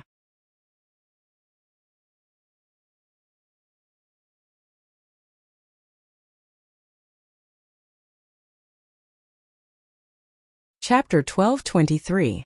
Chapter 12:21. House Kang's new test, but the disappointment only lasted for a split second, and Xiao Xiao felt that she was being too stingy. Tang Yun was Lin Yi's wife and she was the second. Lin Yi was with her first and then Tang Yun. He was already treating her very well. What was there to be disappointed about? Lin Yi, honey, you're not being nice. You came out to see Tang Yun sis in the middle of the night. Xiao Xiao giggled. I got here at 4 in the morning. Lin Yi said, blushing. Tang Yun woke up as well. She was a little embarrassed. Xiao Xiao, I didn't ask him to come. He did it himself. All right, Yun sis, I didn't say anything. Isn't this good? From now on we'll spend half the night together. No one loses out. Xiao Xiao smiled. Yeah. Xiao Xiao's words made Tang Yun sigh. Future. Was there really a future? Did Lin Yi have a way to cure Xiao Xiao? After breakfast, the three of them drove to the school. As usual, they parked the car at the food street behind the school. Then the three of them walked to the classroom. The 12th year was a busy one, and when Lin Yi got to school, the Miss and Shu were already there, reading in their seats. Meng Yao nodded when she saw Lin Yi and Xiao Xiao enter the classroom. There were a lot of people in the classroom and it wasn't convenient to talk too much. She'd asked them during lunch break. Kong Xiaobo, on the other hand, was very excited today. He turned his head when he saw Lin Yi. Boss, sis-in-law, good morning. Sure. Xiao Xiao smiled and accepted the salute. Tang Yun would have blushed a lot, so Xiaobo called Tang Yun by her name most of the time when there were outsiders around. Why are you so excited today? Lin Yi frowned. Isn't Fen healed? I'm so happy. Xiaobo chuckled. After that, I brought her to meet my parents yesterday, and they were really satisfied. Isn't that great? Now it's settled. Lin Yi nodded. That's right, I have to thank you, boss. If it weren't for you, I wouldn't have achieved what I have today. Kong Xiaobo said gratefully. Do you have anything to do with it or not? Lin Yi glared at him. If you have nothing to do, then hurry up and read. Lin Yi wanted to talk to Xiao Xiao about Su Shihan, but Kong Xiaobo just kept talking. There is something, of course there is something. Kong Xiaobo lowered his voice and said, Boss, guess who called me yesterday? Who? Lin Yi frowned and asked. He didn't expect Kong Xiaobo to play this kind of riddle. Kong Ming Ming. Kong Xiaobo said. Him. Why did he call you? Linny was a little surprised. House Kong finally couldn't sit still anymore. They wanted to buy information from Kong Xiaobo again? He wanted to ask me for some insider information. Xiaobo said. Kong Xiaoming asked me a lot of questions, but the main point was basically Miracle Dr. Guan's medical company's import channels. He also asked me if we changed the formula for the injury medicine. Xiaobo said. Kong Xiaoming asked me a lot of questions. Oh, what did you say? Linny didn't expect that Kong Ming Ming wasn't that stupid. He could think of the problem, but it was no wonder. House Kang's golden creation had a lot of expensive ingredients. Not only were the prices high, but there wasn't a lot of production either. The supply couldn't meet the demand. This was the main reason why House Kang's golden creation was always out of stock. It wasn't that House Kong wanted to starve the market, but House Kong really didn't have enough ingredients to make so many medicines. Of course I didn't say anything. I said I'm only the vice president, and my main responsibility is the sales channel. Fatty Lai is in charge of the production, and Professor Guan is in charge of the research, so I don't know anything, Kong Xiaobo said with a smile. Okay, but if he wants to ask for more information and give you money, you don't have to reject him, Linny said with a smile. Of course there's a fat sheep giving me money. It's a waste not to take it. Kong Xiaobo nodded and said, Oh right, I said I'm in charge of sales, but Kong Ming Ming asked me about the factory price of our injury medicine. From what he said, it seems like he wants to buy in bulk. Buy in bulk? Linny was stunned. Yeah, I think they want to buy our products and change the packaging before selling them. Kong Xiaobo said. That's possible, but let's see. If they want to buy it, then let them buy it. It's impossible to give them the factory price. Let them find a place to sell it, Linny said nonchalantly. If House Kong really did that, then when House Kang's golden creation entered the market, it would be a great opportunity for him to attack them. They were digging their own graves. As long as this news was publicized at the right time, House Kang's medical group would be completely ruined. Linny didn't believe that Dr. Kong would be so stupid as to do something like this. Okay. If Kong Ming Ming has any news, I'll let you know immediately. Kong Ming Ming nodded. Kong Ming Ming turned his head, and the physics teacher walked in, preparing to start the lesson. Linny naturally had to give up on talking about superstars with Xiao Xiao and focus on the lesson. Xiao Xiao, on the other hand, seemed to be enjoying this time with Linny. Deskmate lover. This was a wonderful feeling. It was the best experience of her life, and she didn't want to miss out on the last moments of her life. At noon, Linny, Xiao Xiao, Tang Yun, Meng Yao, and Yushu went to the second floor of the school cafeteria. There were a lot of people, and it wasn't good to eat in the public cafeteria. Some things weren't good to say, and they'd be a joke to others. The manager of the cafeteria, of course, knew Meng Yao, and so when Meng Yao requested it, he cleared out a room on the second floor and turned it into Meng Yao's private room. Meng Yao didn't like the privilege of a miss, but for Xiao Xiao she had to use it. Otherwise Linny would have a big wife on his left, a small wife on his right, and she and Shu on top of that. What would people think if they saw that? Xiao Xiao, are you okay? Shu and I were shocked when we heard that you fainted yesterday. Meng Yao didn't know that Xiao Xiao was dying on the surface, because Linny and Tang Yun didn't have the chance to tell them yet.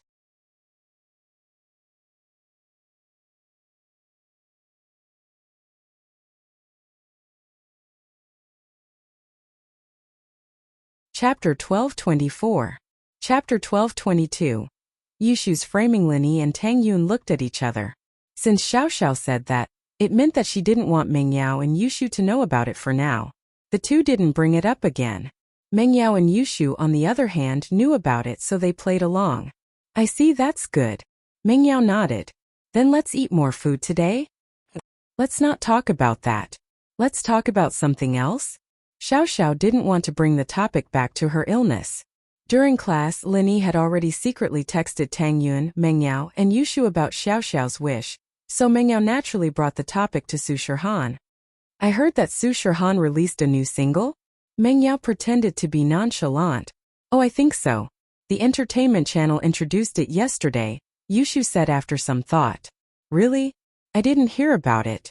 I was busy all day yesterday, I didn't have time to watch TV. Tang Yun turned to Xiao Xiao. Xiao Xiao, right, do you like Su Shirhan? I do. Xiao Xiao's eyes lit up at the mention of Su Shirhan. I'm a fan of hers, I have all her albums. Is that so? Me and Shu too. Meng Yao said happily. So did you join Su Shirhan's fan club? Nope, the fan club events are all in the main cities. We haven't held any here. And we'd have to pay the membership fee for nothing. Xiao Xiao shook her head. That's true. It's a shame that Su Shirhan never held any events or concerts in Songshan. Tang Yun nodded. Yeah, I've always wanted to see her concerts, but I never got the chance, Xiao Xiao said, disappointed. Maybe if Su Shirhan holds another concert we can go to another city? It's convenient now anyway. And we'll be there in a bit if we take a plane, Meng Yao suggested.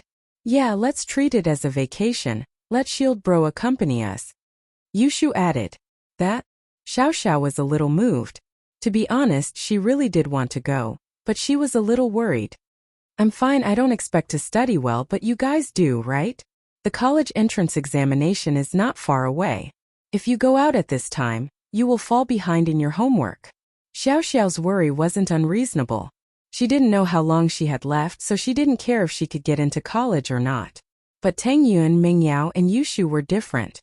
He could tell that they were hardworking and wanted to get into a good university. Wouldn't he be harming them if he dragged them to a concert? Oh, that little bit of homework is nothing to Genius Shu. And you need to strike a balance between work and rest. Yushu said indifferently, right, Ao sis? Yeah. Meng Yao smiled bitterly. If she didn't do well in the exams, then she'd have to ask her father for help. With House Chu's current wealth, it wasn't a difficult thing to do, but it was a completely different feeling compared to the one she'd gotten herself. But Meng Yao didn't regret it. Life was the most precious thing, and she didn't know when Xiao Xiao would leave. She couldn't let her leave with regrets. That was why Meng Yao suggested this. I don't care, I can't get into college anyway. I'll just let Linny spend the money, he's the big boss now. Tang Yun joked, easing the atmosphere. Yeah, if we can't get in we'll have to rely on Shield Bro. Xiao Xiao, you'll have to rely on him too. Yushu said. Yeah, it's decided then. Xiao Xiao nodded. Everyone said that, and if she kept acting like that she wouldn't appreciate it. At that moment Xiao Xiao sensed something. Meng Yao and Yushu's attitude was weird today. As if they were purposely going along with her. Could it be that they knew the truth? It was possible. Maybe Lin Yi or Tang Yun had told them already, but they didn't point it out. At that thought, Xiao Xiao felt very touched. She was really lucky to have a few good friends like this before she died. Soon the food was served. At this time the chef in the cafeteria was free. The big pot of food was already ready, and the food the miss ordered was delivered quickly. Yao sis, those kids from the orphanage are so pitiful. We get to eat such delicious food every day, but they have to calculate what they eat every day. Yushu sighed as she looked at the food on the table. Yeah, Shu, didn't you say you were going to have a donation event? What's your decision? Meng Yao was very concerned about the kids in the orphanage. What's going on? What kids from the orphanage? Tang Yun and Xiao Xiao paused. They didn't go to the orphanage with Linny yesterday, so naturally they didn't know what was going on. It's like this. These things couldn't be explained in a few words, so he might as well start from when Gooden borrowed money from Yuxiaoka and tell her the whole story. There were no outsiders here, so Linny didn't hide anything. He even told them how he met Yuxiaoka. So that's what happened. Meng Yao and Yushu didn't know much about Yuxiaoka, but after hearing Lin Yi's story, they were just as shocked as Tang Yun and Xiao Xiao. It really isn't easy for Yuxiaoka, running around for the orphanage. She's a thief, but she's much better than those hypocrites. Meng Yao sighed. Yeah, that Foxsong Lingshan really is despicable. She even hurt Yuxiaoka. If Yuxiaoka didn't meet Shield Bro and something happened to her, what would happen to the kids in the orphanage? Yushu said angrily. You can't say that. It's the law of the world for the police to catch a thief. Officer Song has her duty, but Yuxiaoka is a good thief. Tang Yun said fairly. Yun sis, why are you so dumb? You're even putting in a good word for that Fox Lingshan. She's your love rival. Yushu said, panicking. Ah, love rival? Tang Yun paused. When did Lingshan become her love rival?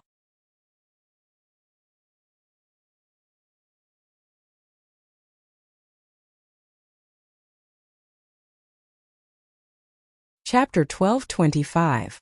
Can't just do it, huh? Tang Yun's eyes went wide, her face flushing red.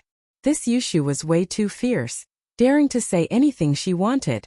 Shu, what are you talking about? Don't talk nonsense. Lingshan wouldn't do something like that, would she?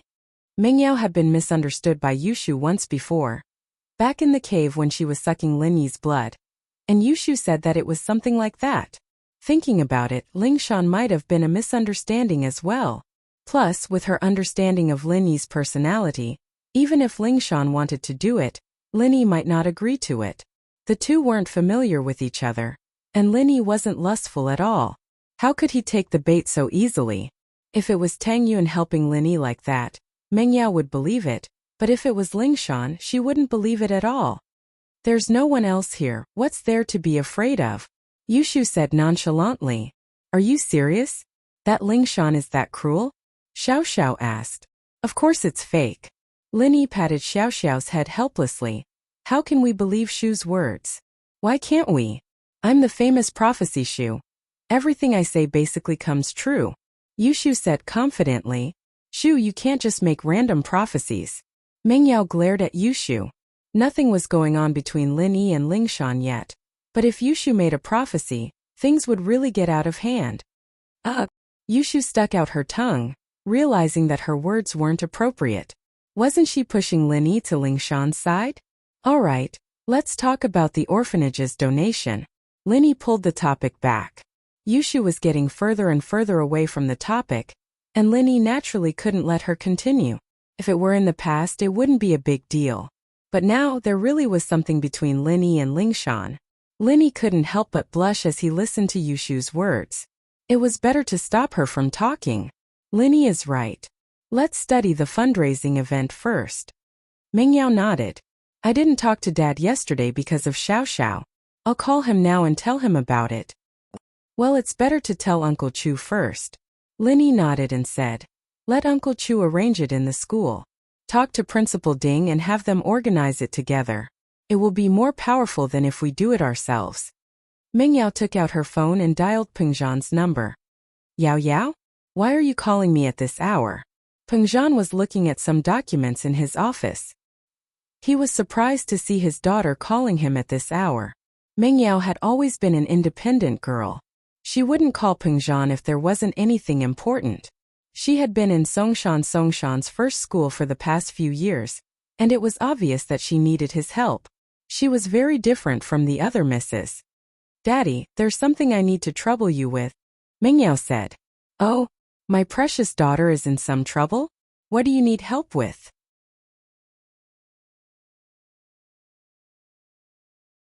Pengzhan was a little surprised by Mengyao's words. Back then, other than chasing Lin Yi away, Mingyao had never asked him for anything else. It's like this. Shu and I want to organize a donation event in school. We want all the students to donate to the orphanage. Mingyao said. Donation event? Donate to the orphanage? Pengzhan paused. He didn't understand what his daughter meant. What orphanage? Daddy, it's like this. Mingyao told Pengzhan about what she saw at the orphanage yesterday. So that's how it is. Pengzhan sighed after hearing his daughter's words. If that's the case, the orphanage's children are so pitiful. This donation event is very necessary. But Yao Yao, have you ever thought that although there are a lot of rich students in school, most of them are just using their parents' pocket money? Even if they were to donate, they wouldn't be able to donate too much. I'm guessing that the total amount of donations in a school is only around 100 to 200,000. It's like trying to put out a cart of firewood with a cup of water. But even if it's like trying to put out a cart of firewood with a cup of water, it's still a good thing for the orphanage. Mingyao naturally understood this logic. It's better than me donating alone, right? How about this? I'll let Principal Ding send out invitations in the name of the school to some of the famous people in Songshan. If they're willing to donate, it'll bring a considerable amount of income to the orphanage. After all, the donations from these people and the students aren't on the same level. Pengzhan sighed. Oh, Mingyao's eyes lit up.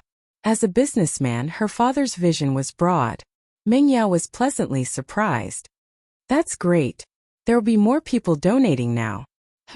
I'll discuss this with old Ding. Pengzhan said. Right, Yao Yao, how's Lin Yi? Ming Yao paused.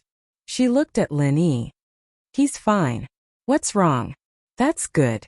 Let him answer the phone, I have something to talk to him about. Pengzhan said. Pengzhan's attitude towards the Xiao family brothers was very firm yesterday, but he was still a little weak inside.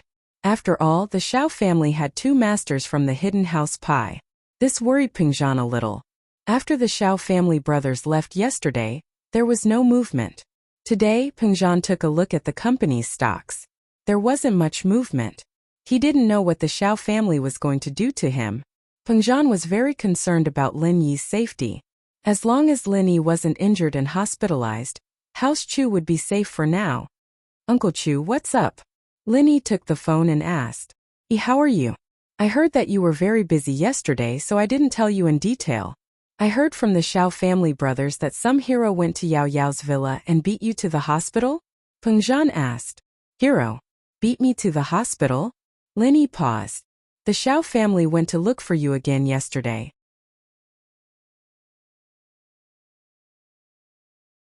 Yeah, that's what happened yesterday. Pengzhan didn't seem to be faking the shock in Lin Yi's voice. He was a little confused. Could it be that the Xiao family brothers came here to talk nonsense? There was no hero at all, and Lin Yi wasn't injured.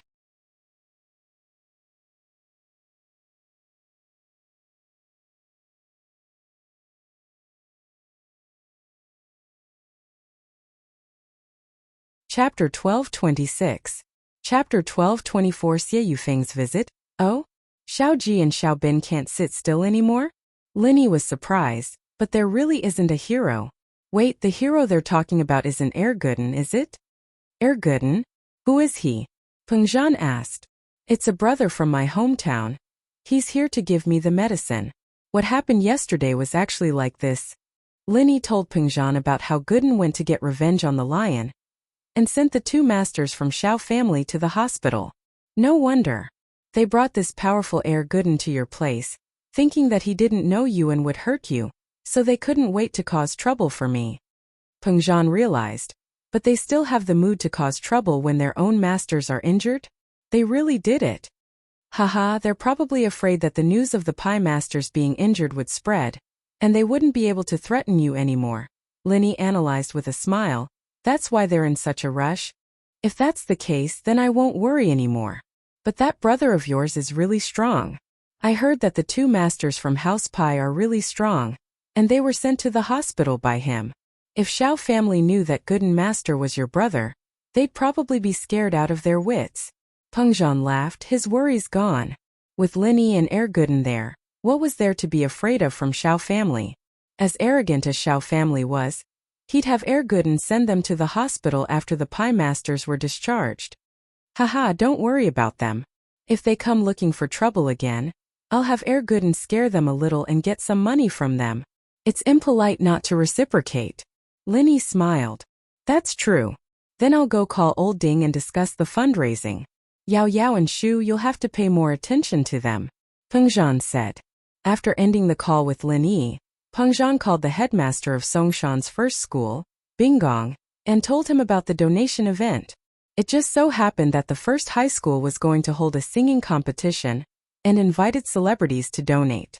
They couldn't just ask for money without any ceremony, right? Therefore, Ding Binggong's idea was to combine the singing competition and the fundraising event. The school would select some of the better performances and hold a fundraising event at the same time as the finals. The celebrities who came to the charity would also participate in the singing and dancing competition selection. This would liven up the atmosphere and also show respect to the donors. Pengzhan was quite satisfied with Binggong's suggestion. Binggong was a capable man, and he'd been managing Songshan's first school well for the past few years. This was also the reason why Pengzhan had given him such a heavy responsibility. This was a private school and a key school at that.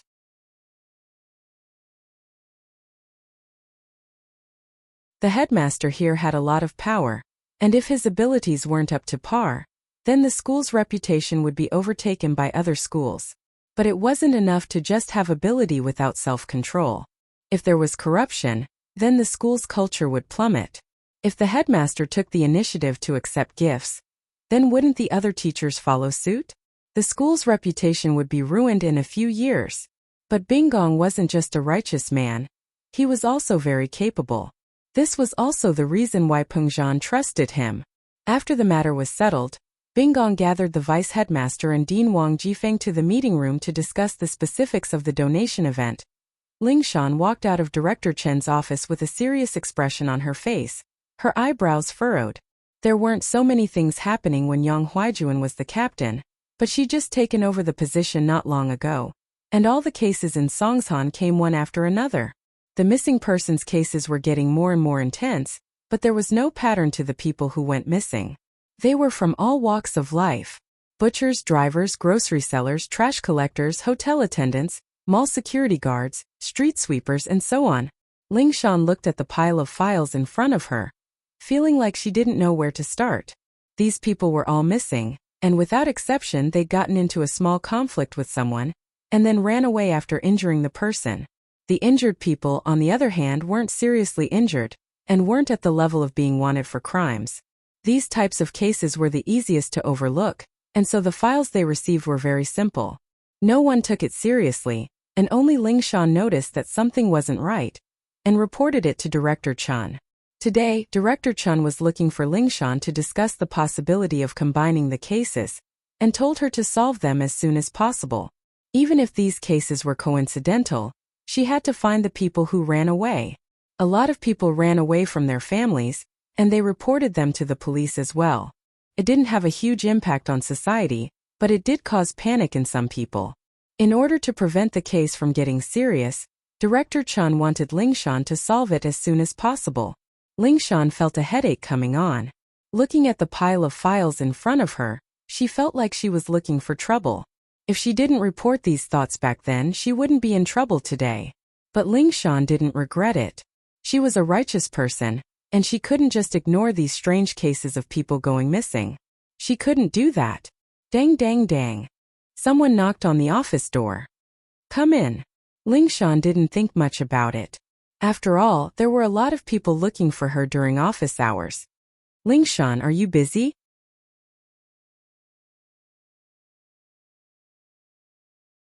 It was Xie Yufeng, one of the people Lingshan didn't want to see the most. Lingshan raised an eyebrow when she heard the voice. What are you doing here? Haha, isn't it already noon? I wanted to invite you for lunch, but I know you're busy and you weren't in your room when I came. Your colleague said you went to the director to discuss work, so I went out to buy lunch. With that, he waved the bag in his hand and smiled. You haven't eaten yet, right? Let's eat together? Lingshan frowned. Without a doubt, Xie Yufeng was being very considerate. If it were Lin Yi, Lingshan would be overjoyed. But this was Xie Yufeng, and that was a different story. I'm not hungry. You eat, I still have work to do. Lingshan looked at Yufeng faintly before lowering her head and looking at the file in front of her.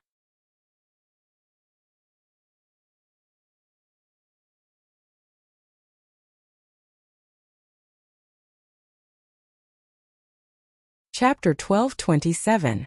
Chapter 12:25. Song Lingrui 1 had to admit that Yufeng was quite good at picking up girl. One sentence closed the distance between him and Lingshan. They were both practitioners and they had a common topic. Previously, when he was repeatedly rejected in school, it was only because the girls that he had taken a fancy to and wanted to pursue already had someone in their heart. That was why they were so cold to him. But what Yufeng didn't know was that Lingshan had someone else in her heart as well. Then leave it there, I'll eat it later. Lingshan couldn't just tell Yufeng to leave. After all, House Yu's face was there, and she knew the situation House Song was in right now. She didn't want to offend House Yu if she could. Eat it now, it'll get cold soon. It won't taste good. Yufeng said as he took out a box and put it on Lingshan's table, smiling. Grandpa Song told me to take care of you. If you don't eat it, I won't be able to explain it to him. I can only call Grandpa Song and ask for forgiveness now. Lingshan was pissed when she saw that Yufeng was really going to take out his phone. This guy was using a chicken feather as a token of authority. But Lingshan, naturally, wouldn't let him bother her grandpa with something like this. She could only take it helplessly. All right, let's eat first. That's right. Yufeng smiled and put his phone away. He took out another box and sat in front of Lingshan's desk eating. Looking at Yufeng eating in front of her, Lingshan felt that the atmosphere was a little weird, making her very uncomfortable. She could only eat as she read the files, not giving Yufeng a chance to talk to her. You don't have to work when you eat, right? There has to be time for rest, right? Yufeng said. There's a case, time is tight. Lingshan said faintly. What case? Tell me, I'll help you analyze it. 2 people is better than 1, right? There's a saying that 2 heads are better than zhuge.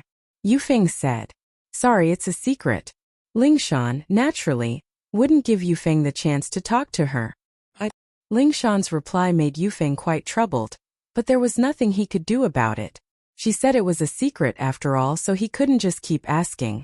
After finishing her lunchbox, Lingshan pushed it to the side and continued reading the case files.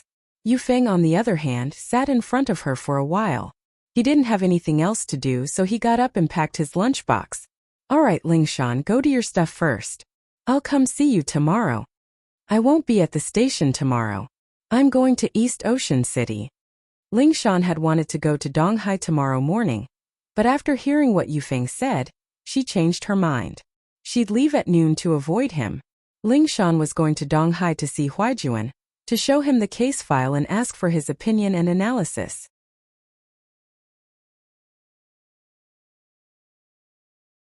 Huaijuan wasn't just Lingshan's master, he was also her big brother, the vice director in charge of criminal investigation, so it made sense that Lingshan wanted to talk to him about work. It might seem a little useless, but Lingshan didn't mind. She was brought up by Yang Bro, and she was his follower. What was so embarrassing about asking him for help? Huaijuan had been in Donghai for a while now, working on a case. Lingshan had to go to Donghai if she wanted to see him. I see. How are you going? Do you want me to drive you?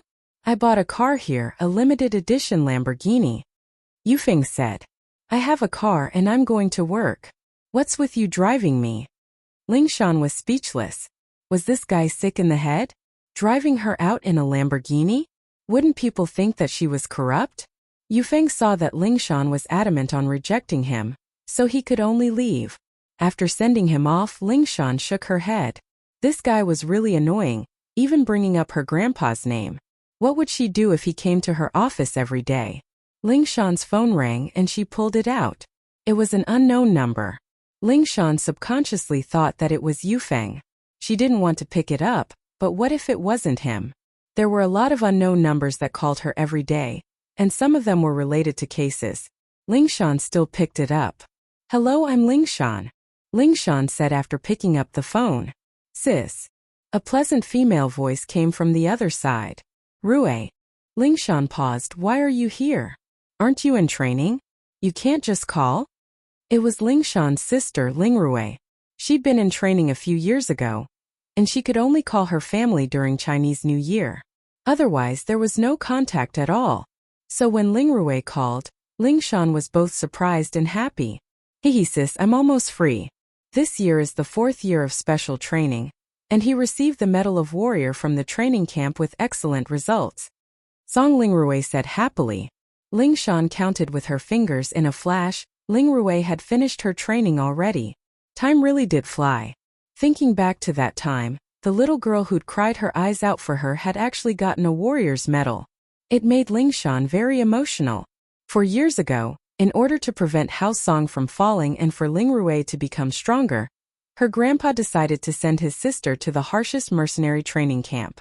Thinking back to that week, crying sister of hers actually got the highest honor in the training camp. Congratulations, Xiao Rui. Lingshan said sincerely. Then what's your decision? Are you going to stay in the training camp or come back? Let's not talk about me first. I just called Grandpa. Sis, I heard that you have a boyfriend? Lingrui asked, curious. Boyfriend? Lingshan's face darkened. You heard about House Yu's Yufeng, right? I don't like him. Lingshan didn't have anything to hide from her own sister.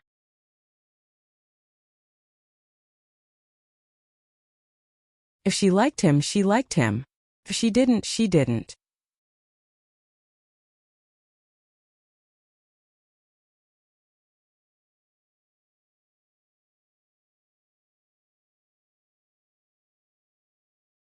Chapter 12:28. Brother-in-law, I don't like him anyway, I hate him whenever I see him. Plus, he's not the only mystic mid-phase peak. Ling Shan humphed. Do you have someone else in mind, sis? And this person is very strong, a master too? Song Lingrui and Ling Shan had been close since they were young. Their minds were connected. So Song Lingrui was suspicious the moment Ling Shan opened her mouth. Yeah, Ling Shan didn't deny it. She couldn't tell her grandpa about this, but she could tell her sister. Rui's mouth was tight too. He as expected. Song Lingrui said excitedly, quickly tell me about brother-in-law. How powerful is he? Is he as strong as that Xie Yufeng? Much stronger than him. Ling Shan's heart was filled with sweetness at the thought of Lin Yi. What's Yufeng? He might have some strength, but who knows how many elixirs he used to accumulate it. He's just a young master, dumb and not responsible at all. But when did the young generation of experts become so many? I'm not in the country, but it seems like only house you can break through to mystic from noble houses, right? At this point, Song Lingrui's tone suddenly became sluggish. Wow, sis, is brother-in-law from a hidden family? I don't think so, he's not from a noble house. Ling Shan thought about Lin Yi's situation and denied Lingrui's guess. Lin Yi wasn't from a noble house. And he shouldn't be from a hidden house either. Ling Shan had never heard of a hidden house coming out to be a common world girl's bodyguard. Trained by himself? A mystic? Lingrui's eyes widened. His background is a bit mysterious, probably similar to yours from some training camp. Ling Shan frowned. She'd known Lin Yi for so long. But she didn't even know Lin Yi's background. Wow, this brother-in-law of mine is so mysterious. I'll have to meet him. Sis, just how strong is he? Lingrui was getting more and more curious. I'm not too sure myself. But it's all thanks to him that I was able to reach golden class late phase peak.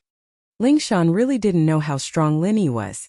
She heard that he beat up Ma Zhu, a mystic mid-phase peak physical practitioner, half to death, so he shouldn't be weak. Ah? Brother-in-law helped you improve your strength? Wah. Sister, you've already cultivated together? Song Lingrui was very gossipy and exclaimed, you've actually already done it. Sister, quickly tell me, did it feel good doing that thing with brother-in-law? How does it feel? Ahem. Ling Shan almost threw the phone away. She blushed and coughed twice. Xiaorui, what are you talking about? How could a child's thoughts be so complicated? What do you mean by done or not done? There's nothing going on between me and him. There's nothing between us. Ling Shan said that, but she was grumbling inwardly. She was offering herself up for free, and Lin Yi didn't even want to do it. Just thinking about it made Ling Shan feel suffocated. Was she that bad?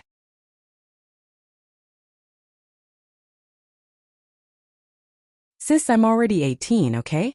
I'm already an adult. Song Lingrui wasn't happy that her sister always treated her like a child. Then how did you improve your strength without cultivating together? Speaking of which, you might not believe it, but he used the method of transferring qi into my body, and I broke through. Ling Shan felt that it was unbelievable every time she thought about it. Lin Yi was too strong, wasn't he? He could improve like that? Ah. Song Lingrui was stunned. He used his own qi to improve your strength? Wah, sis, brother-in-law loves you so much. I'm so jealous, so romantic. It's all right. Ling Shan thought, according to what you said, he also loves dogs. But she couldn't say that, even if she was her own sister, she was too embarrassed to say it. Hearing Ling Shan's casual words, Song Lingrui thought that Ling Shan did it on purpose. She was envious. I'll definitely find a boyfriend like brother-in-law in the future to help me improve my strength. You're just a kid, what's there to look for? Ling Shan didn't know whether to laugh or cry, right, Rui? Let's not talk about this for now. When are you coming back? I'll have to wait a little longer. I can graduate after I get the medal. Song Lingrui said, when that time comes, I'll have to discuss with Grandpa whether I'll go to work or come back to university. It'll all depend on Grandpa's arrangements. Ling Shan nodded. Song Lingrui was only 18, the right age to go to university. It was indeed a little early for her to start working after coming back. She should learn more in school and broaden her horizons, so that she could help Grandpa handle the Song family's affairs in the future, and wait for her brother to grow up and officially take over the Song family. That's right, if you want to go to school, come to Songshan, we sisters can see each other often, Ling Shan said. Of course I still want to see brother-in-law. I can help you check him out. If he can't pass me, humph, I won't recognize him as my brother-in-law. Song Lingrui said with a smile. Take care of yourself first. Kids shouldn't get involved in adult matters. Lingshan's heart was beating like a drum. Linny wasn't her boyfriend at all. And if Rui said something inappropriate, she'd lose face. So it was best not to let her get involved in this. Let's talk later. I have something to do here. I'll hang up first, sis. Someone was calling Song Lingrui, and so she hurriedly said and was about to hang up, I'll call you when I'm free. I'm always free now. Looking at the phone, Lingshan shook her head, her gloomy mood lightening up a lot. She shook her head and went back to her work. Xie Yufeng's face was a little dark after leaving the police station. Even an idiot could tell that Lingshan didn't like him. Xie Yufeng, who had everything he wanted in the house, had never been treated so coldly before.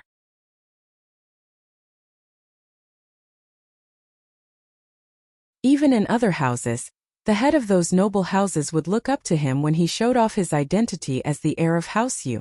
This Lingshan was acting all high and mighty. What was so great about it? Wasn't she just a golden class late phase peak who looked a little prettier? He was still a mystic mid-phase peak. How dare she give him that attitude? See how I'll deal with her when I get married. Xie Yufeng spat on the side of the road.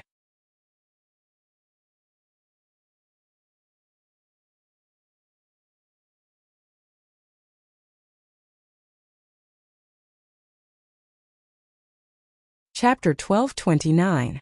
Chapter 1227. Kidnapping Xiao Xiao motherfucker. Yufeng was about to punch him when he realized that he was standing in front of the police station. As a noble house disciple, he wasn't afraid of anything, but he was afraid that Lingshan would see his actions, and her impression of him would be even worse. It'd be even harder for him to get her. So Yufeng swallowed his anger and took out 100 kuai from his pocket and gave it to the old man. It's 200 now. The old man kept his head down and continued to write. How come it's 200? Yufeng couldn't hold it in anymore.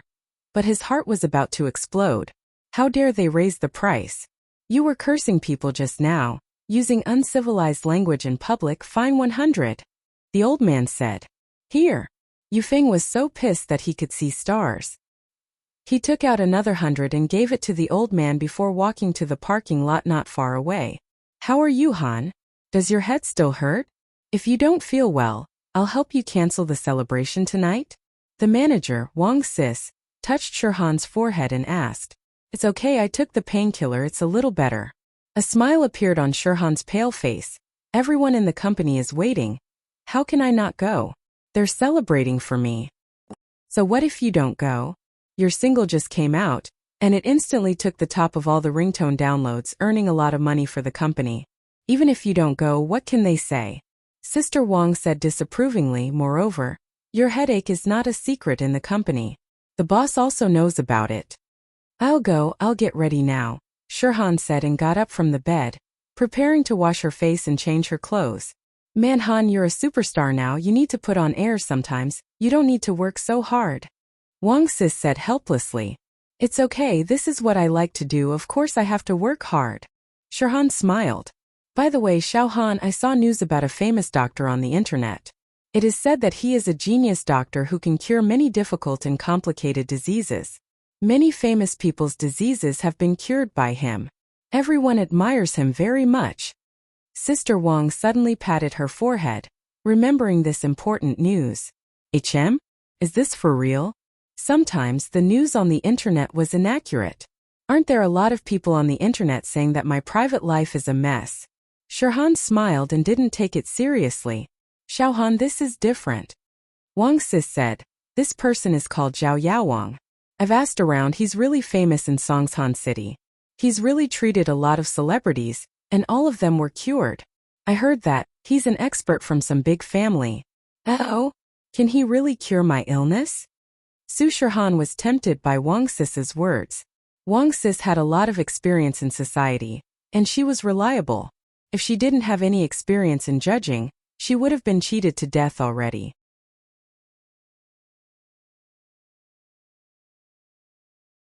She wouldn't be able to help Su Shirhan financially.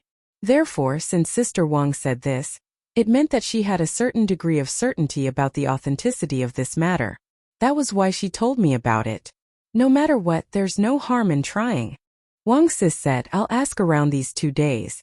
If it's possible, we'll go. As long as there's hope, we have to try. Otherwise, with your illness, you really can't go on like this. Alright, I'll trouble you then, Wang Sis. Shirhan nodded and entrusted the matter to Wang Sis. Tonight, Xiao Xiao sat in Lin Yi's car as usual after school, returning home. Lin Yi and Tang Yun didn't go up. After all, Lin Yi stayed here yesterday, and he should go back to House Chu's villa tonight. Tang Yun, on the other hand, had just moved yesterday and didn't have the chance to stay overnight. Naturally, she had to go back today. Xiao Xiao opened the door with the key and walked into the living room, but a handkerchief suddenly covered her mouth. Xiao Xiao's heart skipped a beat. She wanted to struggle and scream, but before she could, she fainted. The handkerchief had ether on it, and it could make people lose consciousness quickly. There wasn't a lot of ether, so Xiao Xiao fainted quickly and woke up quickly. When Xiao Xiao woke up, she realized that she was tied up with rope, sitting on the sofa, unable to move. Beside her was a man she didn't know. Who are you? Xiao Xiao asked subconsciously. You're awake? The man looked at Xiao Xiao and looked at the time on his watch. He said faintly, earlier than I expected. Help! Xiao Xiao suddenly screamed for help. She didn't know this unfamiliar man, but he tied her up. It was obvious that he was up to no good. The man didn't stop Xiao Xiao, only looking at her weirdly. He said faintly, this is your own house, don't tell me you don't know? I looked at it just now, and your apartment has really good soundproofing. Moreover, your room is covered with a ceiling and wallpaper, which imperceptibly increases the soundproofing factor. So, to quote a very classic saying, you can shout to your heart's content. Even if you shout yourself hoarse, no one will hear you. Xiao Xiao wasn't an idiot. She shut her mouth after hearing the man's words. She'd only done it in a moment of desperation, and now that she understood that calling for help wouldn't work, she naturally wouldn't waste her efforts. Why did you grab me? Xiao Xiao asked. Did you grab the wrong person? I don't even know you. I just rented this place 2 days ago. Are you looking for the previous tenant? Alright, stop pretending. Don't think I don't know you're Xiao Xiao. The man waved his hand impatiently, stopping Xiao Xiao. Keep your little smarts to yourself. I'm looking for you. Xiao Xiao was a little dejected. She wanted to trick this guy into letting her go. She didn't expect him to know her, and even know her name. All her previous plans were useless.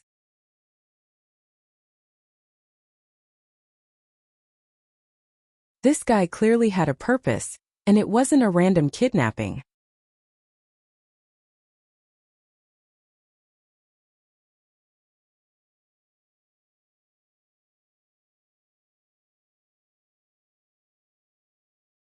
Chapter 1230. Chapter 1228. Kidnapping. You can't make the decision even if I told you. The man said faintly. You're just a bargaining chip. I'm looking for your old man, Feng Tianlong. You're looking for my dad. Xiao Xiao's eyes darted at the man in front of her, wondering how she could escape his control. I have nothing to say to you. The man looked at Xiao Xiao. I don't want to waste my time with you. Keep your little thoughts to yourself. Don't think I don't know what you're thinking. Xiao Xiao was a bit troubled. This guy clearly wasn't an idiot. He knew that she wanted to escape, so he didn't want to talk to her at all. With that, the man ignored Xiao Xiao and called Tianlong. Hello, I'm Tianlong. Tianlong's voice came from the other side. Feng Tianlong? Hello. The man laughed when he heard Tianlong's voice. Hearing your voice makes me very happy. Who are you? The man's tone made Tianlong pause. Why are you looking for me? Of course I'm looking for you. The man looked at Xiao Xiao. Tianlong, your precious daughter is in my hands. How is it? You must be very shocked after hearing this, right? Tianlong's heart tightened. Xiao Xiao was in his hands? Who was this person? What was he planning? Was it really like what he said, or was it just a scam? Who are you? What's your purpose? Tianlong was someone who did big things. He was nervous, but his tone was calm. Tianlong, don't tell me you've forgotten who your enemy is already? The man laughed coldly. It seems like your memory isn't that good. If you don't even tell me your purpose and identity, then there's no need for us to talk anymore, Tianlong said faintly. He knew that if this guy really kidnapped Xiao Xiao, then he must have a plan. Instead of guessing, he might as well just tell him. Feng Tianlong couldn't just make random guesses. There was a system of secrecy involved. What if the person was a spy sent by someone? So Tianlong was sure that if he stopped guessing, the other party would tell him the truth. As expected, after a slight pause, the other party sounded angry. Feng Tianlong, if you dare to hang up the phone, your daughter is dead. Tell me your purpose. There's no need to threaten me. Besides, whether or not my daughter is really in your hands is another matter, Feng Tianlong said as he glanced at Li Yifeng. Li Yifeng immediately understood and began to quickly give orders to the technicians to locate the listener. Haha, Feng Tianlong, my goal is simple. I want to use your daughter's life to exchange for the safety of our second head in charge. The man set his goal. He wanted to lead Feng Tianlong by the nose and get some insider information from him, but Feng Tianlong wasn't someone to be trifled with. The man's plan was ruined, so he could only say his real goal. Oh, second leader? Feng Tianlong paused. At this moment, he was completely sure of the man's identity. From red conches? Haha, it seems that Mr. Feng isn't stupid.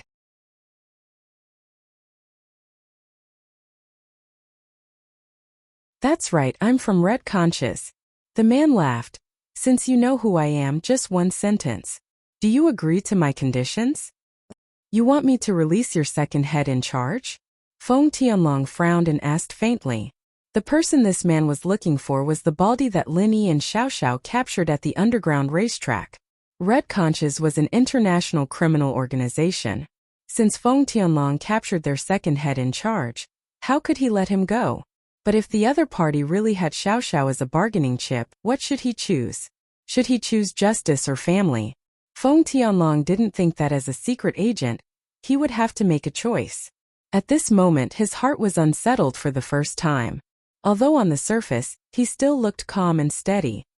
Yes, it seems that Mr. Feng understands what I mean, the man said. What you choose is up to you, Mr. Feng. Your daughter should only be 18 or 19, right? She's at the age where she's as beautiful as a flower. It'd be a pity if she died like this. How do I know if Xiao Xiao is with you or not? Feng Tianlong looked at Li Yifeng, who shook his head at him. Evidently, Li Yifeng hadn't found the other party's location yet. The other party is using a number from a foreign telecom company. We need to crack a few gateways. Li Yifeng quickly wrote this on a piece of paper and put it in front of Feng Tianlong. Feng Tianlong nodded slightly, understanding Li Yifeng's meaning. Li Yifeng wanted him to continue stalling for time, so that the technicians could crack it. Haha, Feng Tianlong. Don't think that I don't know what you're planning. The man laughed in disdain. Don't you just want to talk to me a bit more to stall for time? So that your subordinates can find my current location, right? You can think whatever you want. I just want to confirm if my daughter is really with you or not. Feng Tianlong didn't think that his plan would be seen through, but even so, Feng Tianlong wouldn't admit it. Okay. Then I'll let you hear your daughter's voice so that you can be at ease. Then we can discuss if this deal is feasible or not. The man said nonchalantly and turned to Xiao Xiao. Little girl, say something to your father. Xiao Xiao shut her mouth and didn't say anything. Xiao Xiao had been eavesdropping on the conversation between the man and her father, and when she heard that her father was trying to stall for time to locate them, all she could think of was how she could help her father stall for time. When she heard that the man wanted her to talk to her father, Xiao Xiao thought of an idea. If she didn't speak, wouldn't she be able to stall for time? Let her father locate her location? So Xiao Xiao shut her mouth and didn't say anything. Because this was the only way her father wouldn't be able to confirm whether she was in the man's hands or not. This was the only thing Xiao Xiao could do.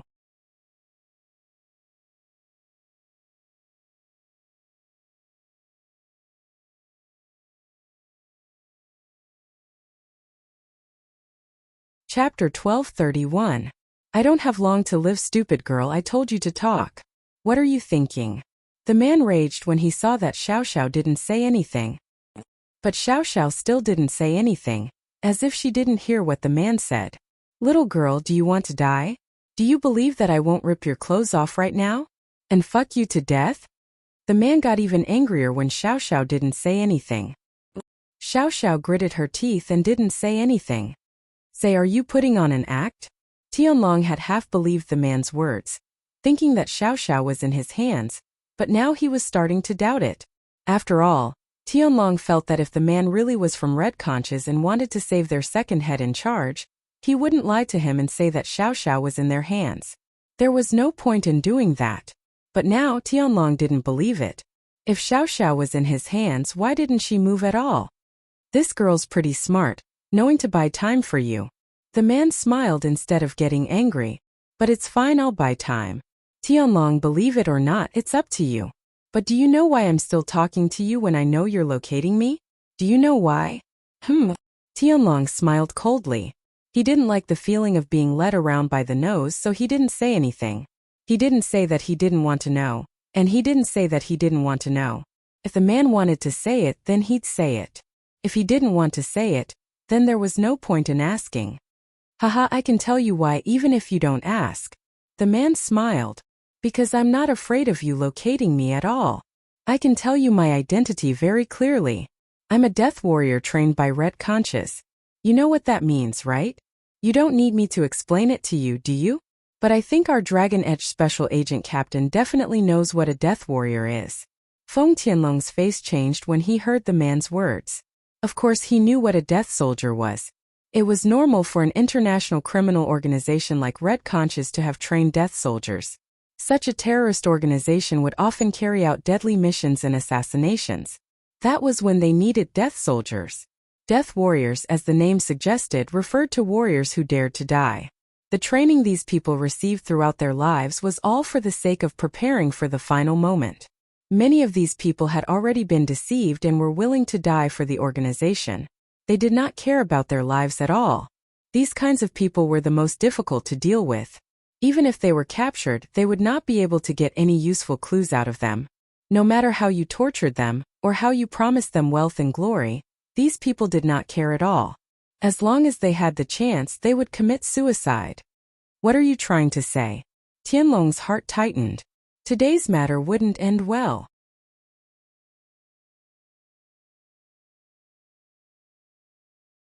Don't you understand what I'm saying? My goal is to save the second head. It doesn't matter if I die or not. Saving the second head is the only meaning of my existence. The man didn't feel that there was anything wrong with what he said.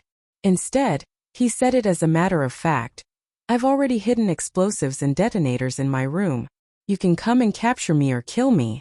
But let me tell you, the remote control for the explosives is implanted in my body. Once my heart stops beating, the remote control will be activated. I think these explosives are enough to blow up this 20-something floor building. At that time, not only will your daughter die, but all the innocent people in this building will also be killed. Waha, thinking about it, my death is worth it. So many people will die with me. Tianlong was shocked and angry after hearing the man's words. He didn't suspect that the man was lying at all. Red Conches was a criminal organization with a strong sense of terror, and this man was a death soldier. What he said was most likely true. What about me? Does it feel good? Also, let me warn you, don't try to capture me alive. If I'm caught, I'll bite the poison in my mouth and commit suicide. The bomb will still go off. The man warned. You're not afraid that I'll evacuate the people in the building first? Tianlong smiled instead of getting angry. Wouldn't you lose a lot of bargaining chips then? Sure, no problem, you can evacuate the people in the building. But I don't believe that you'll abandon your daughter. The man said nonchalantly. My goal is simple. You just need to release the second head of our organization, and I'll leave after I get news that he's safe. I won't blow up the building anymore. Otherwise, you know the consequences. Xiao Xiao looked at the man in shock. She didn't expect him to be this cruel. He was a death soldier after all.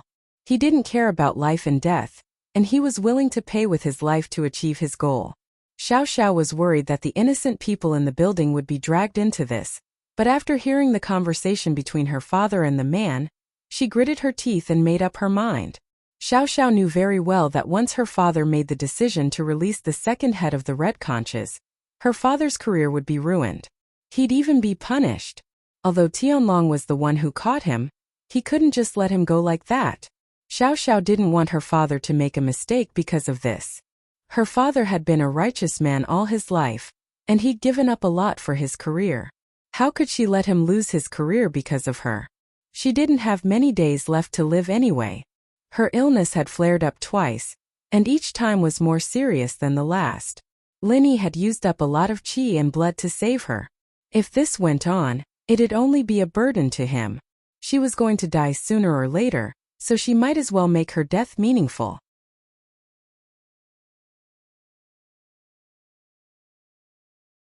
Dad, don't mind me, don't listen to him. After you evacuate the people, just let him blow me up. I don't have long to live anyway. Xiao Xiao suddenly yelled. Tianlong's heart skipped a beat when he heard his daughter's voice, but after hearing her words he felt emotional.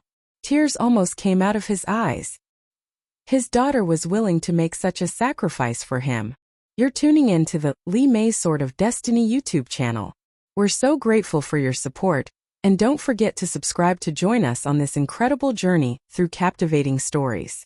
Your generosity through donations truly makes a world of difference, as it's the primary source of revenue that allows me to expand and enhance this channel for you. Thank you from the bottom of my heart for being a part of this adventure.